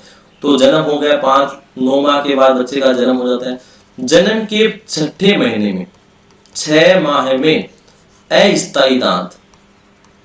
अस्थायी दांत आना प्रारंभ होते हैं। तो बताइए, मैं ये क्वेश्चन आएगा, बच्चे के दांत मसूड़ों से बाहर निकलने में कितना समय लेते हैं? कितना समय लेते हैं? तो एग्जाम में ऑप्शन आएगा 6 माह है, 4 माह है, 10 माह है 5 माह है। तो आपने पढ़ा है 6 माह में बच्चों के अस्थायी दांत निकल जाते हैं, तो आप ऑप्शन ये करेक्ट करने वाले हो। तो आपका ये ऑप्शन गलत हो जाता है। क्यों? बच्चे के 5वें महीने से दांत निर्माण की प्रक्रिया स्टार्ट हो गई है, तो 5वें महीने से लेके जन्म के 6 माह बाद बाहर निकलते हैं। तो 5वें महीने से स्टार्ट, तो 5 6 7 8 सॉरी 6 7 8 9 6 7 8 9 4 माह हो गए। उसके बाद जन्म के बाद 6 माह और जोड़ दो, 6 4 10 माह के अंदर दांत मसूड़ों से बाहर निकलते हैं। तो 10 माह इसका आंसर सही होगा। क्वेश्चन ये है कि बच्चे के जन्म के बाद कौन से माह में अस्थायी दांत आना प्रारंभ होते हैं, तब आपका आंसर होगा 6 माह है। 6 माह है। तो इस प्रकार अपने निर्माण के प्रारंभ से मसूड़ों के बाहर आने में दांतों को 10 माह का समय लगता है। ठीक है, बात समझ में आई आपके। शिशु के सर्वप्रथम नीचे वाले मसूड़ों के सामने वाले 2 दांत आने प्रारंभ होते हैं। सबसे पहले नीचे वाले मसूड़ों के सामने वाले 2 दांत आते हैं शिशु के। ठीक है, देखो लगभग 4 वर्ष 6 माह में आना स्टार्ट हो गए अस्थायी दांत। दांत मैंने बताया थे 2 प्रकार के होते हैं, एक स्थायी दांत होते हैं, एक अस्थायी दांत होते हैं। अस्थायी दांत वापस टूटते हैं, एक बार आगे फिर वापस गिर जाते हैं, तो इसे अस्थायी दांत बोलते हैं, या दूध के दांत भी बोला जाता है। और स्थायी दांत वो दांत होते हैं जो एक बार आने के बाद लाइफ टाइम बने रहते हैं। तो देखो 4 वर्ष की उम्र में शिशु के 20 अस्थायी दांत या दूध के दांत उग जाते हैं। यानी 4 वर्ष के अंदर कंप्लीट दूध के दांत उग जाते हैं। 6 माह में आना स्टार्ट होते हैं और 4 वर्ष के अंदर कंप्लीट उग जाते हैं। यानी 3.5 वर्ष के अंदर सभी अस्थायी दांत बच्चे के अंदर आ जाते हैं। कितनी संख्या होती है अस्थायी दांतों की? 20 होती है। कितनी होती है? 20 होती है। कितनी होती है? 20 होती है। यानी इसके अंदर मोलर्स जो दांत होते हैं, मोलर्स वो दांत इसके अंदर अस्थायी दांतों की श्रेणी में नहीं आते। मोलर्स वो आगे नेक्स्ट बता रहा हूं अभी आपको, जो टीथ फॉर्मूला पढ़ेंगे उसके अंदर मैं बता दूंगा आपको। ठीक है, नेक्स्ट बात करते हैं। शेषावस्था के अंत तक 4 स्थायी दांत आना प्रारंभ हो जाते हैं। शेषावस्था के अंत तक 4 स्थायी दांत आना भी प्रारंभ हो जाते हैं लगभग 6 वर्ष की उम्र तक। दूध के दांत 6 वर्ष की अवस्था में गिरने प्रारंभ हो जाते हैं। देखो जब दूध के दांत जब स्थायी दांत आना प्रारंभ होंगे तब दूध के दांत गिरने भी स्टार्ट हो जाएंगे। तो देखो शेष अवस्था के अंत तक मतलब 6 वर्ष की बात कर रहा है। 6 वर्ष के अंदर 4 स्थायी दांत आ जाते हैं। तो देखो ये जैसे जबड़ा है, जबड़े के अंदर ये दांत है। ठीक है, तो 6 वर्ष की बात कर रहा है, शेष अवस्था के अंत की बात कर रहा है। शेष अवस्था के अंत तक 4 दांत आ गए, स्थायी दांत आ गए। ठीक है, तो ये 4 स्थायी दांत कहां पर आएंगे? अस्थायी दांतों की जगह आएंगे। तो अस्थायी दांत पहले गिरेंगे, उसके बाद स्थायी दांत बाहर निकलेंगे। तो इसका मतलब क्या? 6 वर्ष की अवस्था में दूध के दांत गिरना भी प्रारंभ हो जाते हैं। ये बात आपको ध्यान रखनी है कि 6 वर्ष के अंदर 4 स्थायी दांत आ जाते हैं। तो वो 4 स्थायी दांत कहां पर आएंगे? मतलब 6 वर्ष के अंदर ही अस्थायी दांत गिरेंगे, उसके स्थान पे ही क्या आएंगे? स्थायी दांत आएंगे। तो 6 वर्ष की अवस्था में गिरना भी प्रारंभ हो जाते हैं। देखो एक समरी देख लेते हैं अपन। 6 माह में दांत उगना शुरू होते हैं। नीचे के मसूड़े के सामने वाले 2 दांत आते हैं 6 माह में। 4 वर्ष के अंदर सभी अस्थायी दांत दूध के दांत 20 के 20 उग जाते हैं। फिर 5 वर्ष के अंदर क्या आते हैं? 5 वर्ष नहीं 6, ये 5 शेष अवस्था के अंदर 5 या 6 वर्ष मानो, 5-6 वर्ष मानो। ठीक है, स्थायी दांत आना प्रारंभ होते हैं। 4 स्थायी दांत आते हैं। ये किसके स्थान पे आएंगे? अस्थायी के स्थान पर आएंगे। तो 6 वर्ष के अंदर दूध के दांत गिरना प्रारंभ हो जाएंगे। ठीक है, फिर देखो 8 वर्ष के अंदर 6 वर्ष के अंदर 4 आ गए, फिर 8 वर्ष के अंदर 10 उग जाते हैं, 10 वर्ष के अंदर 15, 12 वर्ष के अंदर 25 और 18 वर्ष के अंदर कंप्लीट 28 दांत उग जाते हैं। 18 वर्ष के अंदर 28 दांत उग जाते हैं, स्थायी दांत उग जाते हैं। ऐसी संख्या एग्जाम में क्वेश्चन में पूछा जाता है। ठीक है, अब देखो 28 हो गए, टोटल 32 दांत होते हैं। टोटल दांत कितने होते हैं? 32 होते हैं। 28 उग गए 18 वर्ष की उम्र तक। शेष कितने रहे? शेष 4 दांत रहते हैं, जिन्हें बोलते हैं अकल दांत या पर क्या दांत है? विजडम टीथ कहते हैं। इसी अवस्था में विकसित होते हैं। किस अवस्था में होते हैं? किशोर अवस्था में विकसित होते हैं। विजडम टीथ या अकल दांत या पर का दांत किस अवस्था में विकसित होते हैं? तो आता है आंसर किशोर अवस्था में विकसित होते हैं। शेष 4 दांत होते हैं। ये कौन कितने दांत होते हैं? 4 दांत होते हैं, जिन्हें अकल दांत या पर क्या दांत या विजडम टीथ कहा जाता है, जो किशोर अवस्था में आते हैं। 10% किशोर में पर क्या दांत या तो आते ही नहीं है या फिर प्रौढ़ावस्था में आते हैं, लेट आते हैं। लड़कियों में विजडम टीथ पहले आना प्रारंभ हो जाते हैं। मैंने बताया दांत आने का कारण भी गर्ल्स में फास्ट होता है, गर्ल्स का जल्दी परिपक्व हो जाते हैं, गर्ल्स जल्दी परिपक्व हो जाते हैं। वो 2:1 फॉर्मूला यहाँ पर भी लागू होता है। फिर नेक्स्ट बात करते हैं दंत सूत्र की टीथ फॉर्मूला। ये आपको ध्यान रखना बहुत ही इंपॉर्टेंट बात है, एग्जाम के पर्पज से इंपॉर्टेंट है।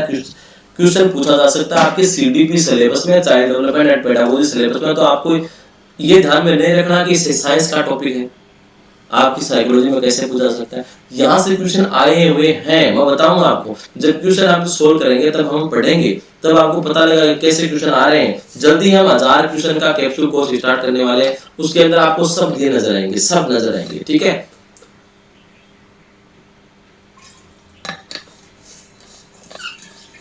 तो देखो दंत सूत्र की बात करते हैं। दंत सूत्र किस प्रकार से याद हो गया?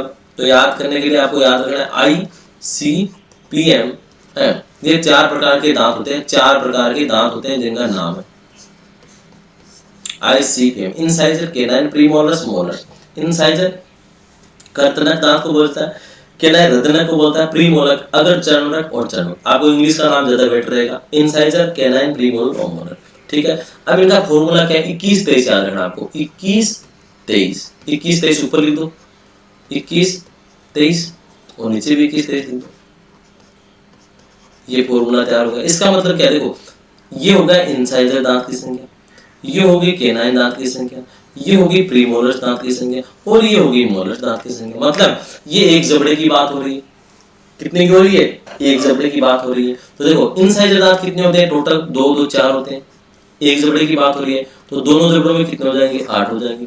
इसी प्रकार केनाइन दांत कितने होते हैं? एक जबड़े में 2 होते हैं तो दोनों जबड़ों में कितने हो जाएंगे? 4 हो जाएंगे। प्रीमोलर्स दांत कितने होते हैं? 2 2 4 होते हैं, दोनों जबड़ों में कितने हो जाएंगे? 8 हो जाएंगे। मोलर्स दांत कितने होते हैं? 3 3 6 होते हैं, दोनों जबड़ों में कितने होते हैं? 12 होते हैं। टोटल दांत कितने होंगे? 12 8 20, 20 4 20 8 12 32। टोटल दांत कितने हो गए? 32 हो गए। तो देखो इनमें से अस्थायी दांत कौन से नहीं होते हैं? तो अस्थायी दांत मैंने बताया 20 होते हैं, तो इनमें से 12 कौन से नहीं होते हैं? तो 12 एक साथ कौन से? ये रहे। तो मोलर्स दांत, एम फॉर मोलर्स दांत अस्थायी दांत नहीं होते हैं, नहीं होते हैं। समझ में आई आपकी बात? बहुत अच्छा कांसेप्ट है, बहुत अच्छा कांसेप्ट है। ये याद रखना आपको टीथ फॉर्मूला। अब देखो टीथ फॉर्मूला एक बार दोबारा कर लेते हैं। देखो ICPM एंड M। देखो 21 23,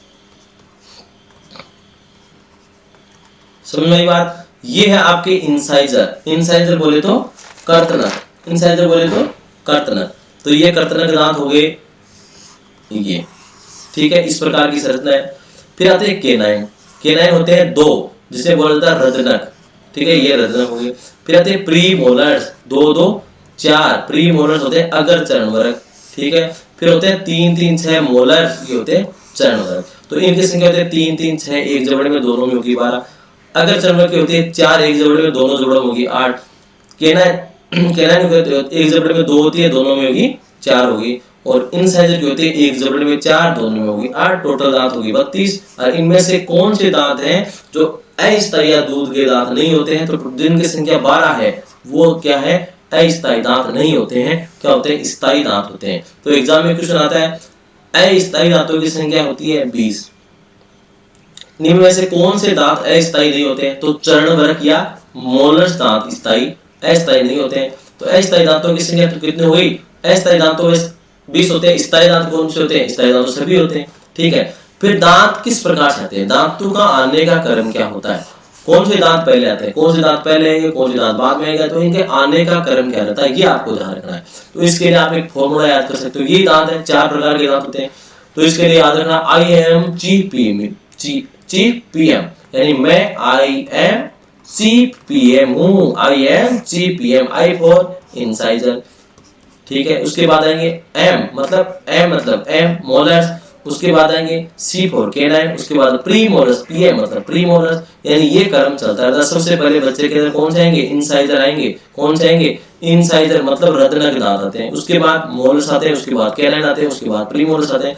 ये क्रम इसके अंदर मैंने दिखा रखा है। ये पूरा क्रम होता है दांत आने का। तो ये आपको कांसेप्ट याद रखना है, ऐसे काम नहीं चलेगा। बहुत शानदार कांसेप्ट है। क्वेश्चन एक भी गलत नहीं होना चाहिए अपना, एक भी क्वेश्चन गलत नहीं होना चाहिए। साइकोलॉजी में 30 में से 30। ओके, नेक्स्ट बात करते हैं। नेक्स्ट बात करते हैं मसल्स की, मांसपेशियों की। तो मांसपेशियों से संबंधित क्वेश्चन ये आता है कि मांसपेशियां शरीर के कुल भार का कितना प्रतिशत, मसल्स शरीर के कुल भार का कितना प्रतिशत किस अवस्था में होती है। तो याद रखना आपको, शेष अवस्था में 23% होती है, बाल्यावस्था में 27 और किशोरावस्था में 44 से 45% तक मांसपेशियां पूरी बॉडी का होती है। ठीक है, मैंने 3 बात बताई है, शेष अवस्था में 23%, बाल्यावस्था में 27% और किशोरावस्था में लगभग 44 से 45% तक मांसपेशियों का भार होता है। देखो, बाल्यावस्था के प्रारंभ में बालकों में विभिन्न स्थूल व सूक्ष्म कौशलों का विकास होता है। मैंने बताया था, भुजाओं व पैरों का उपयोग करके स्थूल कौशल और अंगुली निपुणता बनने तरह संबंध में सूक्ष्म कौशलों का विकास होता है। नेक्स्ट बात आती है, नेक्स्ट बात करते हैं हृदय और धड़कन की। हृदय और धड़कन की, हार्ट। देखो, हार्ट की बात करते हैं। गर्भावस्था में हृदय का विशेष 2 बातें ध्यान रखना। गर्भावस्था में मैंने बताया था 24 दिन के अंदर हृदय भाग में हृदय का निर्माण शुरू होता है और 28 दिन के अंदर 4+2 हृदय धड़कन या स्पंदन या 4 वीक के अंदर धड़कन शुरू हो जाती है। ठीक है, इसके बाद देखो, देखना, एक जन्म के समय शिशु की धड़कन कितनी होती है? 140 प्रति मिनट होती है।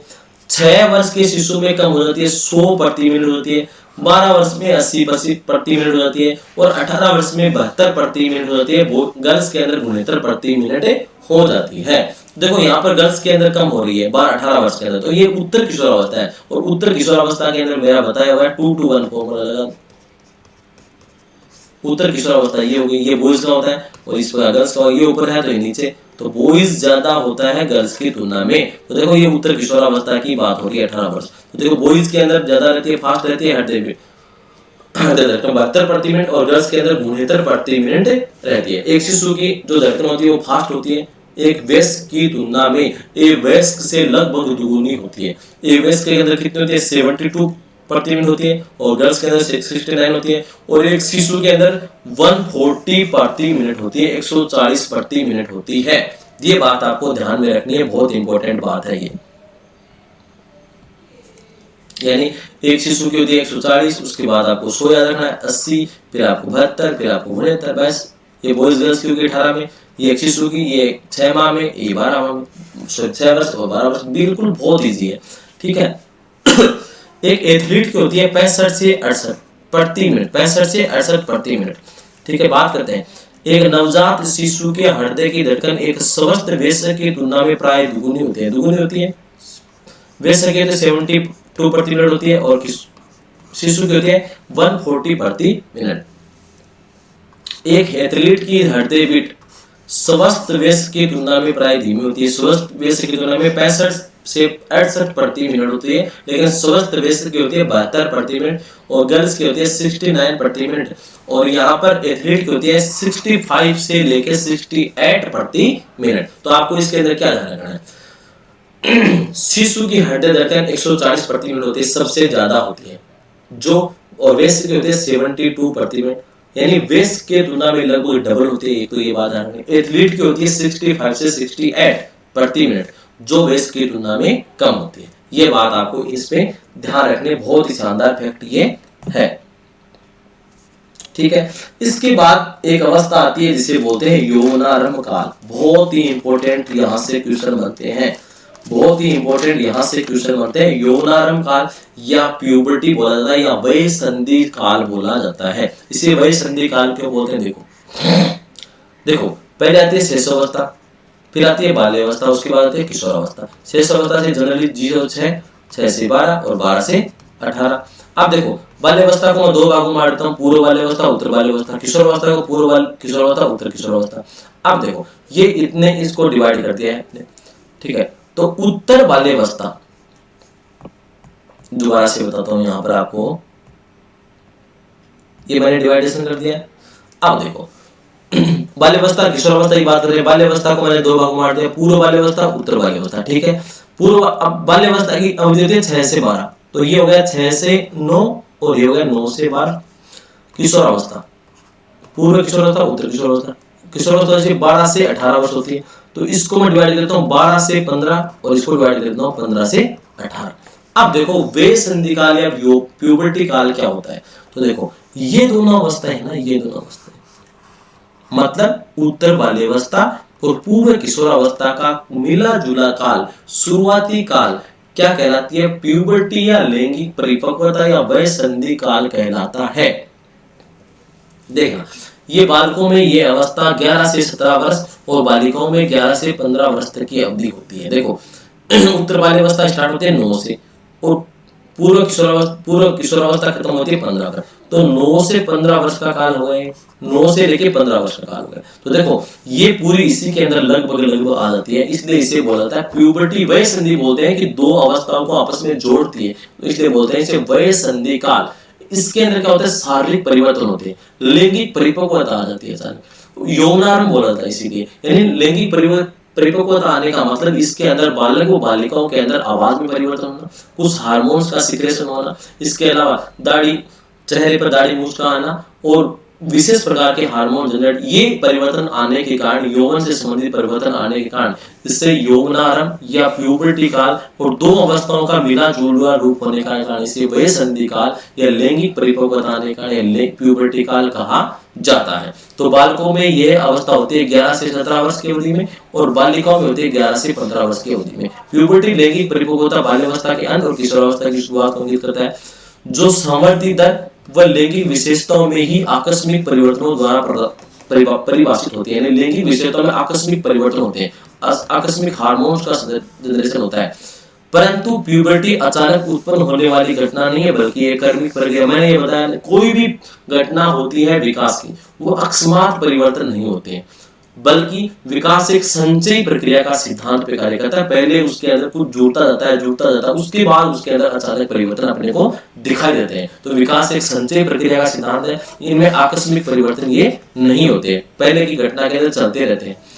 प्यूबर्टी की अवस्था में स्रावित होने वाले हार्मोन्स के कारण मूल व गौण लैंगिक लक्षण विकसित होते हैं। प्यूबर्टी या यौनारंभ अवस्था के अंदर अनेक ऐसे हार्मोन स्रावित होते हैं जिनके कारण लैंगिक लक्षण विकसित होते हैं, जिनको हम दो भागों में बांटते हैं, मूल व गौण लैंगिक लक्षण।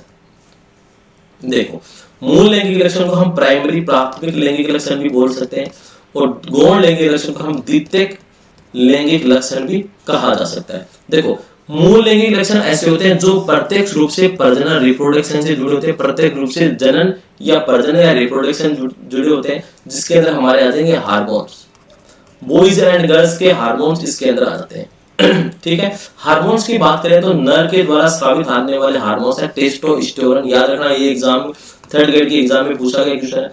मादा हार्मोन्स की बात करें तो दो प्रकार के हार्मोन्स स्रावित होते हैं प्यूबर्टी काल में, estrogen and progesterone, estrogen and progesterone. और नर हार्मोन्स की बात करें तो टेस्टोस्टेरोन। ये दो हार्मोन्स हैं जो मूल लैंगिक लक्षण या प्राथमिक लैंगिक लक्षण दिखाते हैं, जिनका डायरेक्ट कनेक्शन होता है प्रजनन या रिप्रोडक्शन से होता है या जनन से होता है। ये बात समझ में आ गई होगी। गौण लैंगिक लक्षण या द्वितीय लैंगिक लक्षण कौन होते हैं? लैंगिक परिपक्वता को प्राप्त कर लेने के लक्षण या संकेत, यानी लैंगिक परिपक्वता प्राप्त होगी, इसके लक्षण, इसके बॉडी के अंदर संकेत क्या कहलाते हैं? गौण लैंगिक लक्षण या द्वितीय लैंगिक लक्षण कहलाते हैं। जैसे आवाज भारी और मधुर होना, दाढ़ी मूंछ आना, मासिक धर्म का स्टार्ट होना, हार्मोन्स का जनरेशन होना, ये सब क्या है? मासिक धर्म स्टार्ट होना, आवाज भारी और मधुर होना, दाढ़ी मूंछ आना, ये अंगित क्या करते हैं कि लैंगिक परिपक्वता आ गई। मतलब ये कौन से लक्षण होंगे? गौण लैंगिक लक्षण या द्वितीय लैंगिक लक्षण कहलाते हैं। और मूल लैंगिक लक्षण या प्राथमिक लैंगिक लक्षण कौन से कहलाते हैं? जिनका डायरेक्ट कनेक्शन किससे होता है? प्रजनन या रिप्रोडक्शन से होता है, वो क्या कहलाते हैं? मूल लैंगिक लक्षण या प्राथमिक लैंगिक लक्षण कहलाते हैं, जिनमें आते हैं सभी हार्मोन्स, मादा बॉयज एंड गर्ल्स के द्वारा स्रावित सभी हार्मोन्स। जैसे बॉयज के अंदर टेस्टोस्टेरोन और मादा के अंदर एस्ट्रोजन और प्रोजेस्टेरोन। लड़कों में 12 से 13 वर्ष में और लड़कियों में 10 से 11 वर्ष की उम्र में शारीरिक विकास में तीव्र समृद्धि होती है। ठीक है, इस अवस्था में किशोर विपरीत लिंगी सदस्यों में यौन संबंधी व कामुकता में अधिक रुचि लेता है। यानी किशोर अवस्था में विपरीत लिंगी के प्रति अधिक रुचि दिखाता है प्यूबर्टी काल में। क्यों? क्योंकि इसके अंदर हार्मोन्स का सिक्रेशन होता है, ये हार्मोन्स अपने आप विपरीत लिंगी के प्रति रुचि दिखाने लग जाते हैं, इंटरकनेक्शन करने लग जाते हैं। ये प्यूबर्टी काल की मैंने कुछ बातें आपको बताई हैं। अब नेक्स्ट बात आती है, बहुत ही इंपॉर्टेंट बात आती है आपके लिए, बहुत ही शानदार कंसेप्ट आता है और एग्जाम में बार बार यहाँ से क्वेश्चन भी आए हैं, वो है शिशव अवस्था के प्रमुख प्रतिवर्त या क्रिया। Reflexes of infancy. रिफ्लेक्सेस क्या होता है, प्रतिवर्त क्या होता है? पहले बात ये समझो आप, प्रतिवर्त क्या है, प्रतिवर्त या रिफ्लेक्सेस क्या होता है? प्रतिवर्त का मतलब होता है अपने आप घटित होना, यानी ऐसी क्रियाएं जो अपने आप घटित होती है, अपने आप होती है, हमारी इच्छा पे डिपेंड नहीं होती है, उनको बोलते हैं प्रतिवर्त, यानी अनैच्छिक क्रियाएं जो अपनी इच्छा से नहीं होते, इच्छा से नहीं होती है, अपने आप होती है, मतलब स्वतः होती हैं, इन्हें बोलते हैं प्रतिवर्त। ये शेष अवस्था के अंदर कुछ प्रतिवर्त हम पढ़ने वाले हैं यहाँ पर। देखो, तो ये घटनाएं अपने आप होती हैं, इच्छा से नहीं होती हैं, अनैच्छिक होती हैं, प्रतिवर्त होती हैं। तो इनको फिर कंट्रोल कौन करता है? तो इनको कंट्रोल करता है मेरु रज्जु।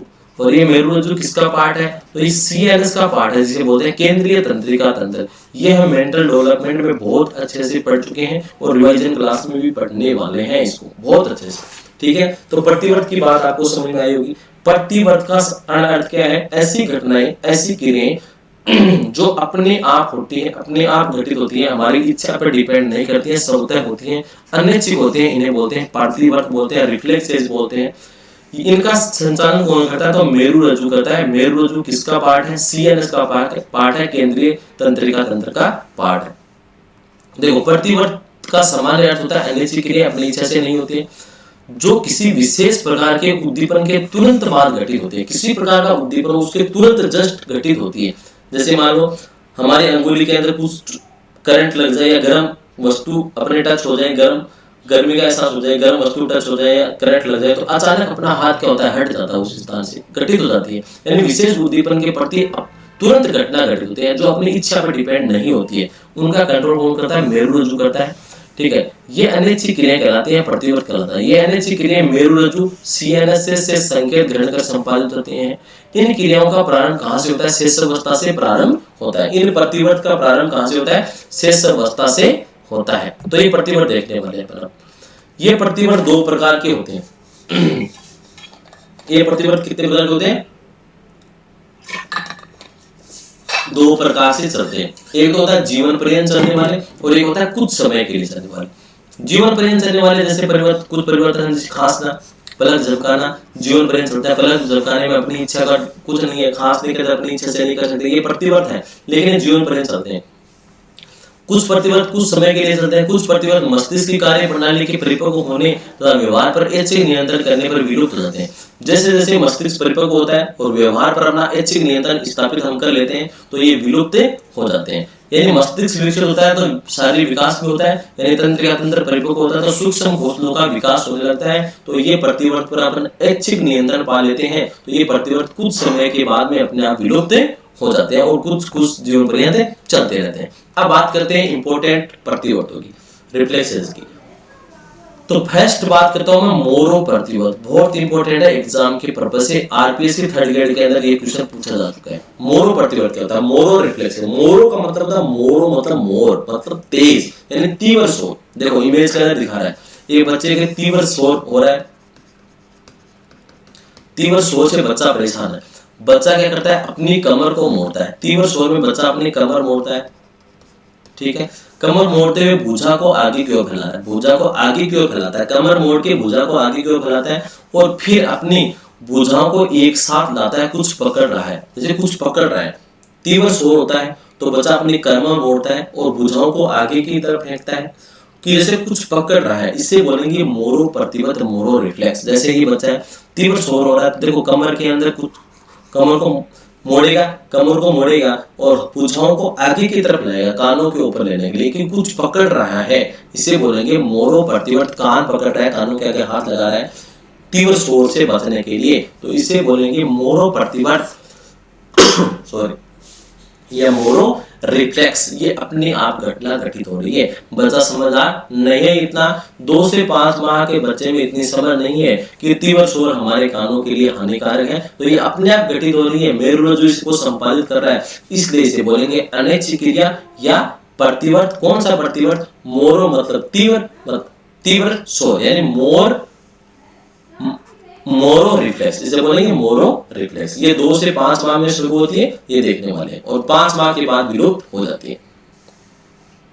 तीव्र शोर की प्रति यह अनुक्रिया स्थायी भी हो सकती है, आगे स्थायी होती है। ठीक है, देखो क्या होता है इसके अंदर, तीव्र शोर में कमर तोड़ता है, भुजा आगे की तरफ ले जाता है जैसे कुछ पकड़ रहा है, और ये 6 से 7 माह में धीरे धीरे विलुप्त हो जाती है, 2 से 5 माह में शुरू होती है। ये भी हमें ट्रिक के द्वारा याद करने वाले सभी प्रतिवर्त कब स्टार्ट होते हैं, एक ट्रिक के द्वारा बहुत अच्छे से मैं आपको याद करवाऊंगा क्लास के अंदर। देखो ये हो गया मोरो प्रतिवर्त। बात करते हैं मीरो प्रतिवर्त। मीरो मतलब मोर हो गया तीव्र शोर में, मीरो क्या होता है, 5 से 6 माह के शिशु के चेहरे के सामने कोई भी वस्तु ले जाने पर शिशु उसे दोनों हाथों में पकड़ने का असफल प्रयास करता है, इसे मीरो प्रतिवर्त कहते हैं। शिशु के सामने कोई भी वस्तु ले जाओ, उसे पकड़ने का असफल प्रयास करेगा, सफल प्रयास नहीं होगा, यानी असफल प्रयास करेगा, कोशिश करेगा लेकिन उसे सफलता नहीं मिलेगी, इसे बोलेंगे मीरो प्रतिवर्त। मोरो के अंदर मैंने बताया, मोरो का मतलब तेज, मतलब तीव्र शोर। तीव्र शोर में क्या करेगा, कमर तोड़ेगा और दोनों हाथ कान पर लेके आएगा, यानी दोनों हाथों से कुछ पकड़ रहा है ऐसे लगेगा, तो इसे बोलेंगे मोरो। एक होता है मीरो। मीरो के अंदर किसी वस्तु को पकड़ने के लिए बच्चा क्या करेगा, दोनों हाथों से असफल प्रयास करेगा, इसे बोलेंगे मीरो प्रतिवर्त। ये 5 से 6 माह में शुरू होता है। रूटिंग प्रतिवर्त, रूटिंग रिफ्लेक्स। अब देखो रूटिंग जो वर्ड है वो राउंड से निकला है, राउंड। राउंड का मतलब घुमाना, राउंड मतलब रूटिंग। देखो बच्चे के गाल को स्पर्श करोगे, बच्चे के गाल को स्पर्श करने पर वो क्या करेगा, मुंह खोलेगा और सिर को घुमाएगा, सिर को गोल गोल ऐसे घुमाएगा, इससे बोलेंगे रूटिंग रिफ्लेक्स। देखो गाल को स्पर्श करने पर मुंह खोलते हुए सिर को घुमाना क्या कहलाता है, रूटिंग, राउंड लेना, तो रूटिंग रिफ्लेक्स कहलाता है, रूटिंग प्रतिवर्त कहलाता है। ये जन्म से 2 माह में शुरू होता है और 3 माह के बाद विलुप्त हो जाता है। नेक्स्ट बात करते हैं बेवकिन या बेवेंस्की प्रतिवर्त। बेवकिन या बेवेंस्की प्रतिवर्त, ये एग्जाम के अंदर 3rd ग्रेड के अंदर ये क्वेश्चन पूछा गया था 2012 के अंदर, ऐसा कैसा आया था। अब देखो ये क्या है कि एक छोटा बच्चा उसके तलवे पर ठोका जाए, ये एक तलवा है, उसके तलवे पर ठोक रहे हैं, किसी चोट मार रहे हैं, तो क्या करता है ये क्या करता है, ये तलवे की जो अंगुलियां उसको पहले ऊपर की तरफ करता है इस प्रकार से, फिर क्या करेगा, इन अंगुलियों को बिल्कुल ऐसा स्ट्रेट कर देगा, क्षैतिज कर देगा। तो ऐसी समझ उस बच्चे के अंदर है क्या, ऐसी उस बच्चे के अंदर समझ नहीं है, लेकिन ये एक्टिविटीज अपने आप हो रही है, अनिच्छिक क्रिया है, यानी प्रतिवर्त है जो मेरु रज्जु करवा रहा है, तो इसे बोलेंगे बेवकिन प्रतिवर्त या बेवकिन रिफ्लेक्स। यदि बच्चे के पैर के तलवे को ठोका जाता है तो पैर की अंगुलियां ऊपर की ओर और फिर आगे की ओर मुड़ जाती है। देखो तलवा ठोकना, अंगुलियां ऊपर की तरफ और आगे की तरफ मुड़ जाते हैं, इसे बोलेंगे बेवकिन प्रतिवर्त या बेवकिन रिफ्लेक्स। ये 0 से जन्म से 7 माह में शुरू होती है और 8 माह के बाद विलुप्त हो जाती है। ये क्वेश्चन पूछा गया, तलवे को ठोकेंगे तो अंगुलियां एक बार ऊपर की तरफ एक बार सीधी की तरफ, इसे बोलेंगे बेवकिन रिफ्लेक्स, बहुत इजी है। नेक्स्ट बात आते हैं पकड़ना प्रतिवर्त, कैचिंग रिफ्लेक्स। बालक की हथेली को दबाने पर अंगुलियों से पकड़ता है, बालक की हथेली है, उस हथेली को अपन दबाएंगे किसी से भी, जैसे अंगूठे से दबाए तो वो क्या करेगा, अंगुली से पकड़ने की कोशिश करेंगे, इसे बोलेंगे पकड़ना प्रतिवर्त। ये 1 से 3 माह में शुरू होता है, 3 माह के बाद विलुप्त हो जाता है। लास्ट अपना टॉनिक नेक प्रतिवर्त, यानी इसे बोलते हैं बचाव प्रतिवर्त, टॉनिक नेक या बचाव प्रतिवर्त। देखो 5 से 7 माह का शिशु वातावरण में अपने आप को असहज और असुरक्षित महसूस होने पर अपने शरीर को एक तरफ ले जाता है और गर्दन को अंदर की तरफ झुकाता है, पैरों को समेटता है, ठीक है, और दोनों हाथों को बचाव हेतु चेहरे के सामने ले आता है, इसे बोलेंगे टॉनिक नेक प्रतिवर्त। जैसे 5 से 7 माह का शिशु है, वो वातावरण के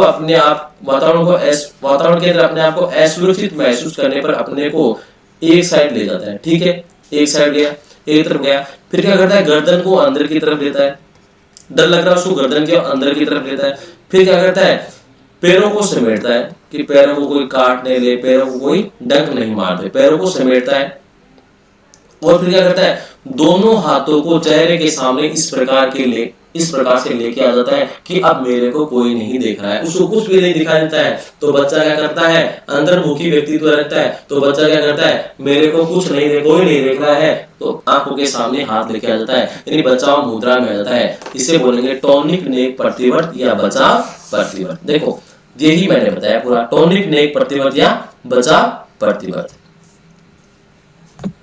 देखो 5 से 7 माह का शिशु वातावरण में ऐसा असुरक्षित महसूस होने पर अपने शरीर को एक तरफ ले जाता है, गर्दन को अंदर की तरफ झुकाता है, पैरों को समेटता है, दोनों हाथों को बचाव हेतु चेहरे के सामने ले आता है, इसे बोलेंगे टॉनिक नेक प्रतिवर्त। शिशु इस दौरान बचाव की मुद्रा में रहता है, इसलिए इसे बोलेंगे बचाव प्रतिवर्त भी कहा जाता है, टॉनिक नेक प्रतिवर्त या बचाव प्रतिवर्त भी कहा जाता है। अब नेक्स्ट बात करते हैं, सभी जो रिफ्लेक्सेस थे उनको एक टेबल के अंदर पूरा एनालिसिस कर रहे हैं, पूरा एनालाइसिस कर रहे हैं किस प्रकार से आप इनको याद रख सकते हो क्रम वाइज। देखो तो इसको क्रम को याद रखने के लिए मैंने 6 प्रतिवर्त बताया, रूटिंग, बेवकिन, पकड़ना, मोरो, मीरो, टॉनिक ने, ये पूरा क्रम है। क्रम से मैंने बताया एग्जाम के अंदर सीधा का सीधा क्वेश्चन आ सकता है कि एक तो ये ऐसे पूछा जा सकता है कि चेहरे के सामने कोई वस्तु रखने पर पकड़ने का ऐसा प्रयास करता है, किस प्रकार का प्रतिवर्त, मीरो प्रतिवर्त हो गया। क्वेश्चन ऐसा आया हुआ था कि हथेली एक बच्चे के तलवे को ठोकने पर अंगुलियां पहले ऊपर की तरफ फिर अंगुलियां सीधी होती हैं, इस पर कौन सा प्रतिवर्त का उदाहरण है, तो बेवकिन का। ये एग्जाम में पूछा जा सकता है, तो ऐसा क्वेश्चन आ सकता है। या फिर रूटिंग प्रतिवर्त कब शुरू होता है, तो ये कब शुरू के लिए मैंने ये बता दिया। कब खत्म होता है रूटिंग प्रतिवर्त, कब विलुप्त होता है, तो 0 से 2 माह तक चलता है तो 3 माह के बाद विलुप्त होता है।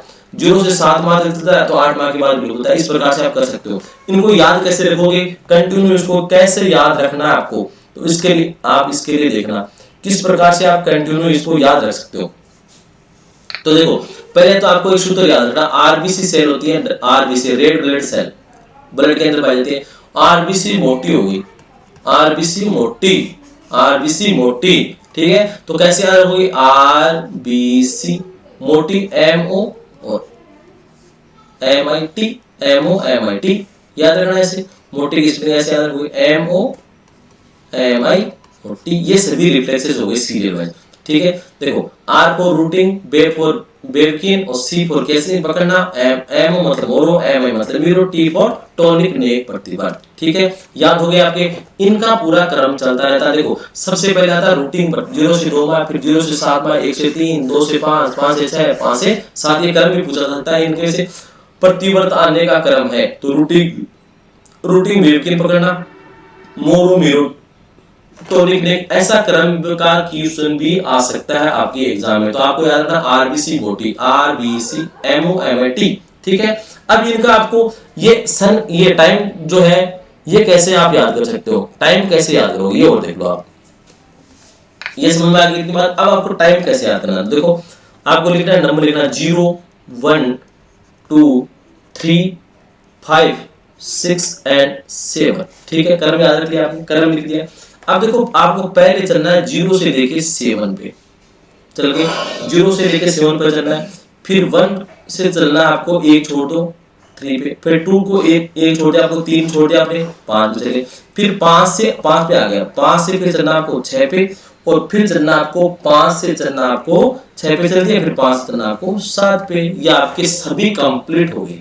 किस टाइम पे कौन सा प्रतिवर्ष होता है, देखो ये हो गया आपका। 0 से स्टार्ट किया 7 है तो 0 से 7, फिर 1 से चले आपके 3 पर तो 1 से 3, फिर आप 2 से 5 पर तो 2 से 5,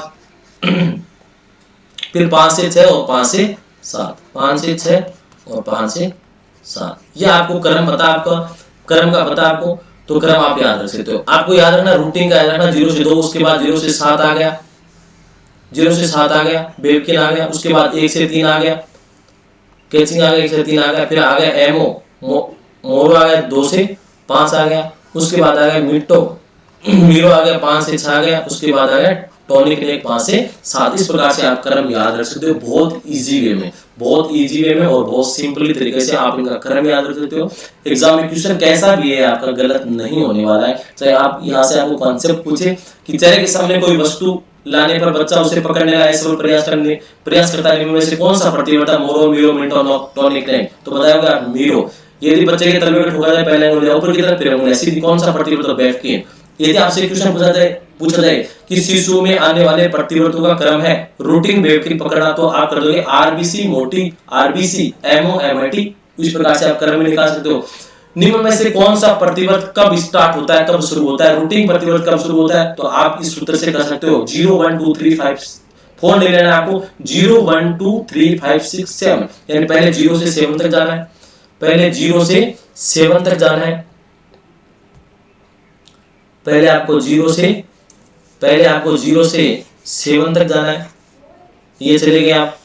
फिर आपको 1 से 1 छोड़ के 3 तक जाना है, फिर 2 से स्टार्ट करना, 2 से वापस 1 छोड़ के 3 को छोड़ दिया, 5 तक जाना है, फिर 5 पर आगे आप 5 से 6 पे जाओगे, 7 पे जाओगे। ये सभी इसके अंदर आपके शुरू होने की जो टाइम है, माह है, वो आपको याद हो गई। आपसे पूछा जाए रूटिंग प्रतिवर्त कब विलुप्त होता है, तो 2 माह तक चलता है, तो 3 माह के बाद विलुप्त होता है। बेवकिन प्रतिवर्त कब विलुप्त होता है, 7 माह चलता है, 8 माह के बाद विलुप्त होता है। इस प्रकार से आप इनके विलुप्त होने की जो समय है वो भी आसानी से याद कर सकते हो, बहुत ही शानदार तरीके से। यहां से क्वेश्चन जो भी आएगा आपका गलत नहीं होगा, कैसा भी क्वेश्चन आ जाए। लास्ट बात करते हैं अपन गेसेल के अनुसार। गेसेल ने क्या बताया था सॉरी, गेसेल ने बताया था एक फिनोजेनेटिक क्रिया होती है। फिनोजेनेटिक क्रिया क्या होती है? गेसेल ने बताया था फिनोजेनेटिक क्रिया। इसमें क्या होती है? फिनोजेनेटिक क्रिया परिपक्वता आधारित होती है, जिसमें बालक द्वारा खिसकना, घुटनों के बल चलना और बैठना, ये क्या कहलाते हैं? फिनोजेनेटिक क्रिया कहलाती है। और इसके ये बात किसने बताई थी? गेसेल ने बताई थी। यानी गेसेल ने क्या बताया था? फिनोजेनेटिक क्रिया क्या होती है? परिपक्वता आधारित होती है, इसमें बालक पहले खिसकना, घुटनों के बल चलना और बैठना सीखता है, यह क्रिया कहलाती है फिनोजेनेटिक क्रिया। किसने बताई थी? गेसेल ने बताई थी। लास्ट बात आती है शारीरिक विकास को प्रभावित करने वाले कारक कौन से हैं? तो वंशानुक्रम, वातावरण का प्रभाव पड़ता है, नियमित दिनचर्या, नियमित विश्राम, खेलकूद व योगा, अंतःस्रावी ग्रंथियां, संवेगात्मक व सामाजिक समायोजन और चिकित्सा सुविधा, इन सभी का प्रभाव शारीरिक विकास पे पड़ता है।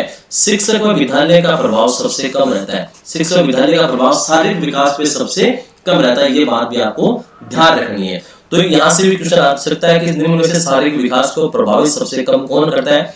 वंशानुक्रम, वातावरण, नियमित दिनचर्या, नियमित विश्राम और शिक्षक। तो आप कौन सा करोगे? ऑप्शन शिक्षक। ये सब मैंने बातें बता दी। अब लास्ट बात आती है बाल्य शारीरिक विकास। एक नजर में फॉर्मूला मैंने बताया था 2-2-1 के द्वारा आप कर सकते हो आसानी से। 2 बार ऊपर, 2 बार नीचे, 1 बार ऊपर, ये मैंने बताया था। फिर देखो शिशु अवस्था में तीव्रता आती है, बाल्य अवस्था में स्थिरता है, मनता आ जाती है। क्यों? बालक ज्यादा खेल कूद करता है, खाना पीना कम करता है, ऊर्जा ज्यादा वेस्ट होती है, तो मनता आ जाती है, मन हो जाता है शारीरिक विकास, और किशोरावस्था के अंदर पुनः तीव्र हो जाता है। फिर बात करें किशोरावस्था के अंदर पूर्व किशोरावस्था और उत्तर किशोरावस्था, इसमें भी प्रथम 3 वर्ष के अंदर शारीरिक विकास सबसे ज्यादा होता है। तो पूर्व किशोरावस्था में सबसे ज्यादा, पूर्व किशोरावस्था में उत्तर किशोरावस्था की बजाय ज्यादा रहता है। बाल्यावस्था में क्योंकि इस काल में बालक ज्यादा खेलकूद करता है, ज्यादा खर्च होते हैं एनर्जी, और भोजन कम करता है, इसलिए स्थिरता आ जाती है। और किशोरावस्था के अंदर शारीरिक परिवर्तन सर्वाधिक होता है, पुनः तीव्र हो जाते हैं, क्योंकि हार्मोन्स का सिक्रेशन होने लग जाता है, प्यूबर्टी काल आ जाता है। ये मैंने बताया था शारीरिक विकास पूरा एक नजर में फॉर्मूला 2-2-1 मैंने बता चुका हूं। तो ये अपना शारीरिक विकास, फिजिकल डेवलपमेंट पूरा कंप्लीट हमने कर लिया है। इसके अलावा इसके अंदर कुछ भी नहीं रहा है। और मैं बता दूं आपको 1000 MCQ के जो अपन क्वेश्चन करने वाले हैं, 1000 MCQ का कोर्स, उसके अंदर हम पूरे इस फिजिकल डेवलपमेंट के क्वेश्चन करेंगे, बहुत शानदार। और वहां पर आप जब क्वेश्चन करने बैठोगे तब मेरी गारंटी है, आप यदि ये इस वीडियो को आपने देख लिया तो आपका एक क्वेश्चन भी गलत नहीं होगा।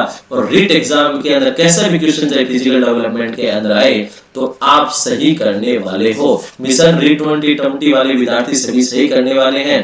तो देखो मैं आपको बता दूं, यदि आप नए हो तो वीडियो को लाइक और शेयर और सब्सक्राइब जरूर कीजिए। और किसी प्रकार का यदि आप सब्सक्रिप्शन या कोर्स ले रहे हो तो विकास 01 कोड का यूज कीजिए, ताकि आपको 10% डिस्काउंट मिले।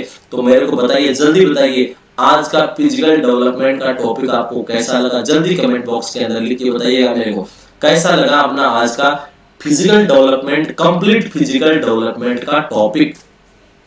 तो इसके बाद में अपन मिलते हैं नेक्स्ट वीडियो के साथ, नेक्स्ट क्लास के साथ मिलेंगे बहुत जल्द। तब तक के लिए सभी को बहुत बहुत धन्यवाद। Thank you, bye.